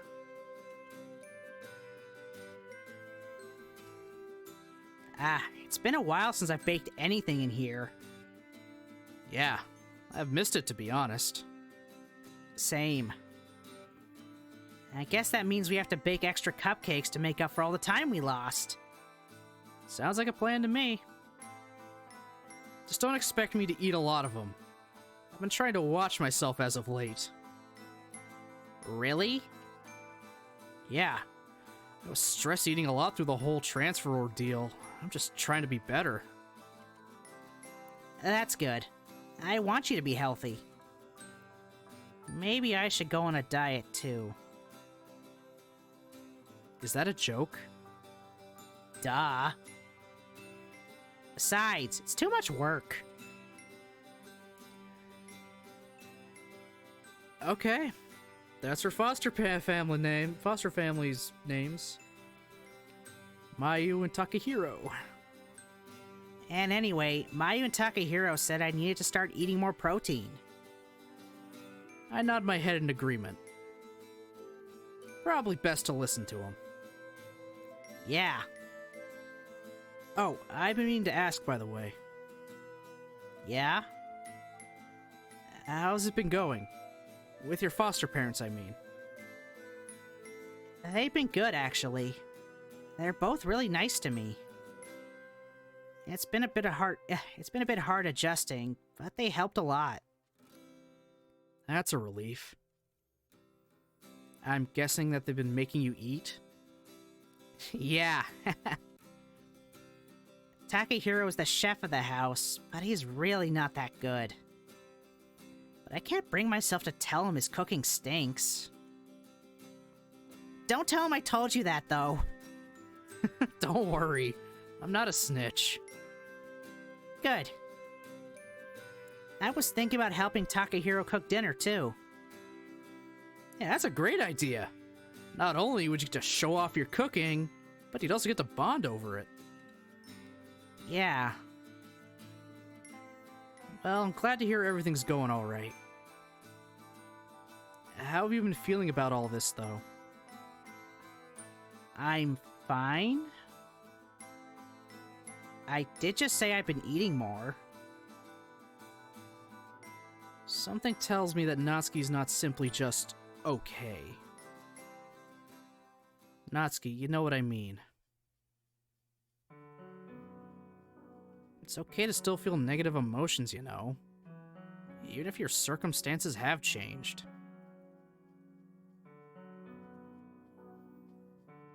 Natsuki takes a moment to answer me. It doesn't look like she's trying to hide anything. It's more like she's avoiding thinking about the subject. Yeah, I mean, I went to the station this morning. I pause, eyeing her. Why would you do that? I can see Natsuki shrug, biting her lip.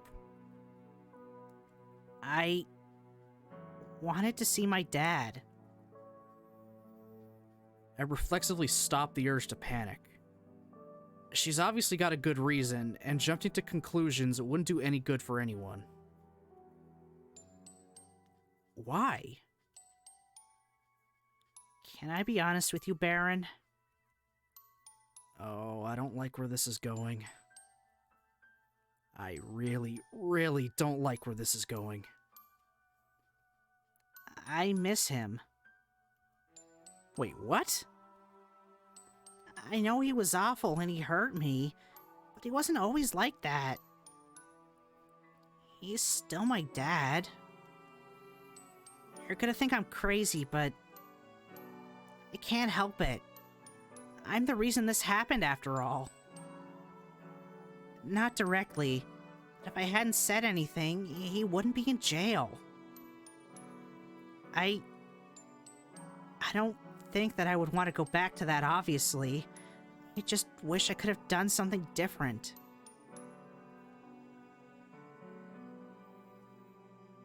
He's not a bad person, okay? I take a deep breath. I can't look away from Natsuki's eyes. She's pleading with me to give her a bone. Anything to make her not feel insane after all she's been through. All I can do is smile at her, hoping to convey that I understand. Well, not really understand, but at least accept what she's saying. I know. I wish we could have done something else, gone about this a different way too, but that's just how it happened. We can't change the past. As much as I might not want to, I hold my tongue. I can't say I'm thrilled about this revelation. The man beat her senseless. Worse still, it could have gotten worse if no one had intervened. I feel betrayed. All I tried to do was keep her safe, but it feels like she walked willingly back into the lion's den just to see if it would bite her. I just can't believe what I'm hearing. I close my eyes in an attempt to calm the emotion welling in the deep recesses of my mind. No. If I want this relationship to succeed, I need to trust my partner. Either she's crazy or I am. Though perhaps we both are. But who said that was a bad thing? It's at that moment that I realize something. She's changed the way she talks about him. After everything she's been through, I can't blame her. She's grown so much over the past few months that if you compared her to the way I met her and now, she'd be almost unrecognizable. But I wouldn't change one thing about her. I truly wish we could have resolved her home problems in a better way, one that allowed her to be guilt-free, but that's a fantasy. I know you're upset with me, but I had to. I needed to know why. I can't explain it, and I don't expect you to understand. Just, I need you to trust me. She looks up at me with pleading eyes.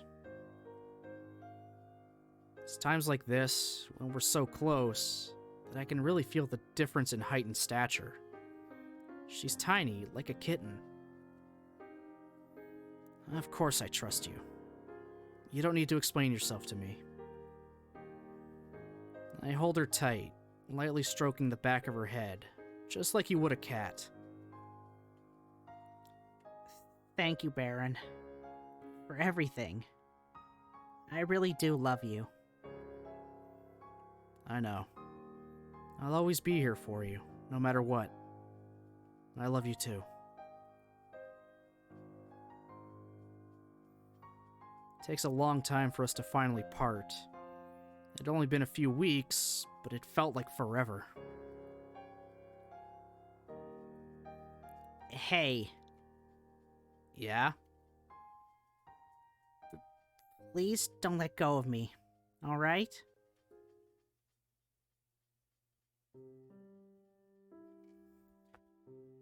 Ooh.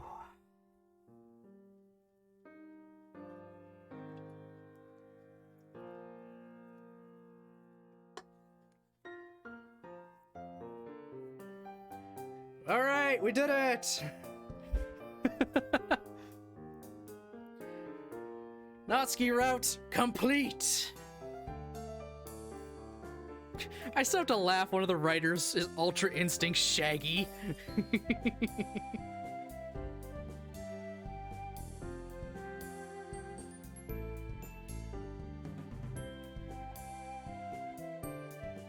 So we get to see the credits we've seen before, obviously. But now it's for the third time.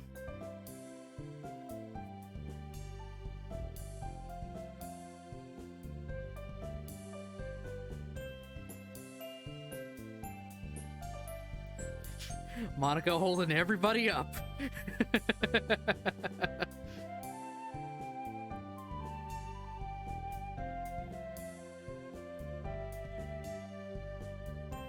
A lot of people worked on this mod.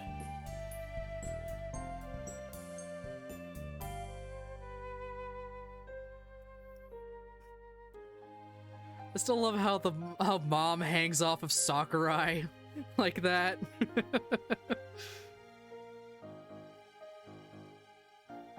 And then at the very end is Emmy.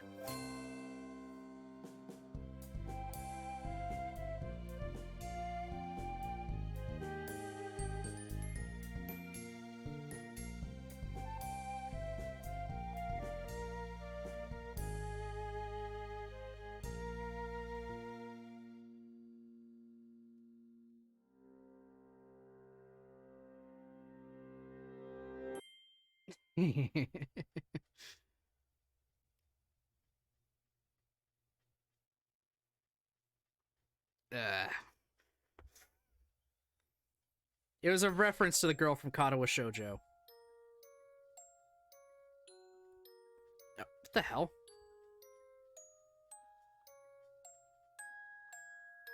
I've never seen this before, to be honest. So you finally made it, huh? All 3 routes? All 3 good endings? Back in February 2018, I never would have imagined that trying DDLC would have had such long-lasting ripples on my life.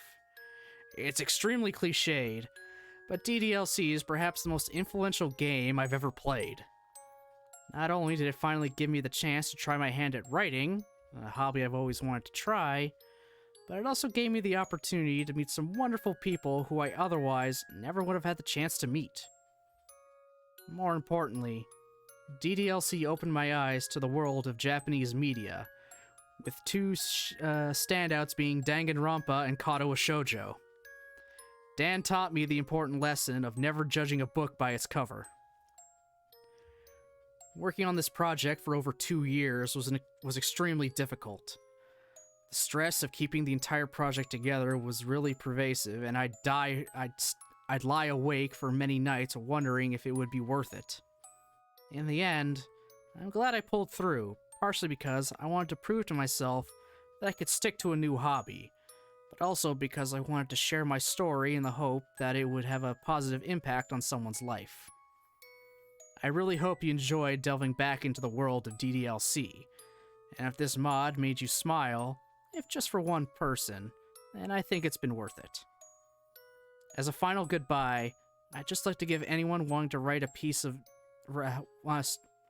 start writing a piece of advice. Just start. Cliche, tried and true, I know, but it's the most honest advice I could give you. You never know where it'll take you. I didn't know in February 2018, and I'm proud of where I am now. Sir Sans Swampert. P.S. To all my fellow devs and friends who kept up a continued stream of encouragement, thank you. The mod wouldn't be here without you guys. Jesus Christ! There's more!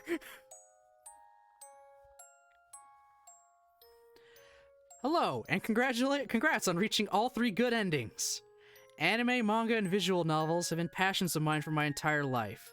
I grew up on Doraemon and Chibi Makuro-chan, and as the years passed, I explored every genre out there. Yes, I had the typical shoujo manga phase in middle school, and even fangirled over yaoi and yuri in high school. I've always loved the way these types of media have never been afraid to push the boundaries on their limitations. Despite technically being cartoons, anime and manga address some serious concerns in adult matters.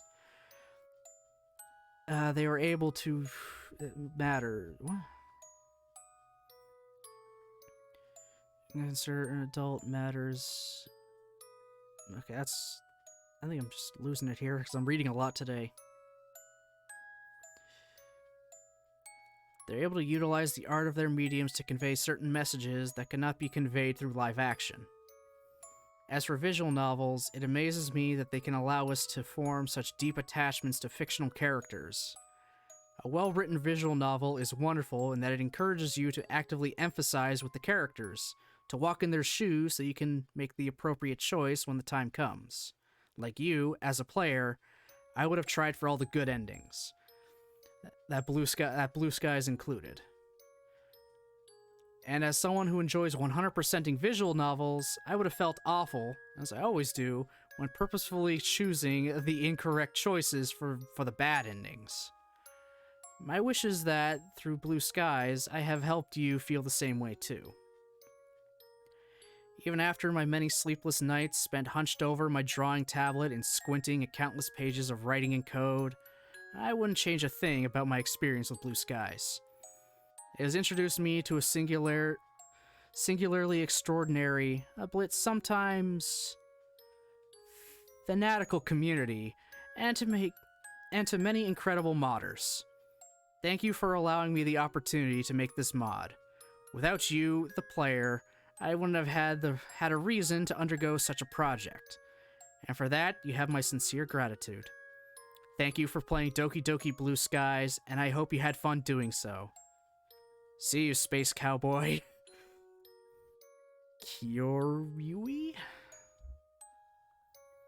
Kyorui? Sorry.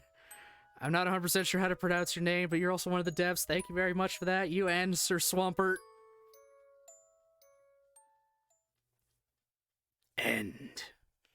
I've never seen that before, so wow. Oh my god, they changed the... Now the menus change. Oh, I love it.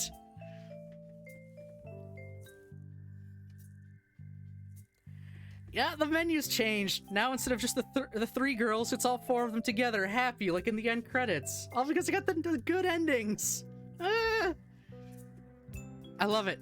I love it, I love it, I love it, I love it, I love it. So, with that, technically, Doki Doki Blue Skies is finished.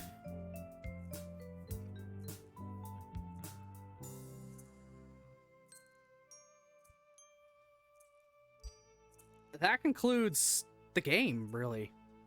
All that could be left for me to do is to go through the Monica stuff they left in as a little treat and do the bad endings if I wanted to, because guess what? Natsuki has 4 endings. I got the good ending for that one, but she's got 3 more. I think I'm gonna put Doki Doki Blue Skies to rest for a little while before I do any of that. Just like with Katawa Shoujo, I could go back and get all the other endings for that one, but I'm gonna let it rest. So that means, yeah, that's it for this game. I can add it to my completed list. That was fun. It made me feel a lot of things, obviously.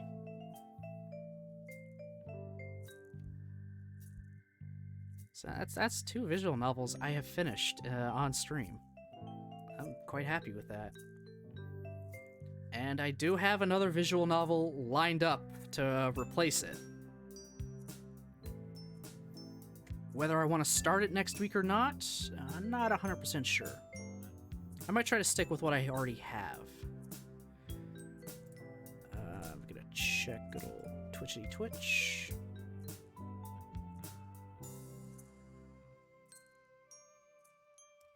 Yep, just what I thought.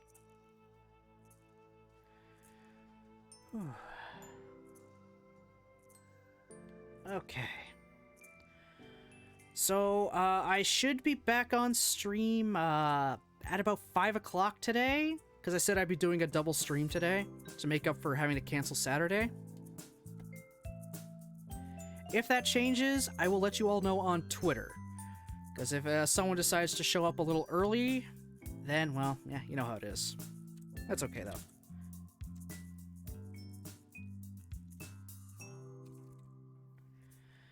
So I'm going to send everyone over to Nichols, because, of course, that's also kind of why I wanted to keep going, just to make it to her stream. So yeah, I want to thank everyone for watching, commenting, lurking. Thank you, Aqua, for the subscription. I appreciate it so much. I will be back today at about 5 o'clock-ish, more than likely, to play a little bit more Subnautica. It might not go for very long, just to be warned. It'll just be a short little thing to kind of make up for canceling. So, I hope everyone has themselves a great rest of their day, and I'll see you next time.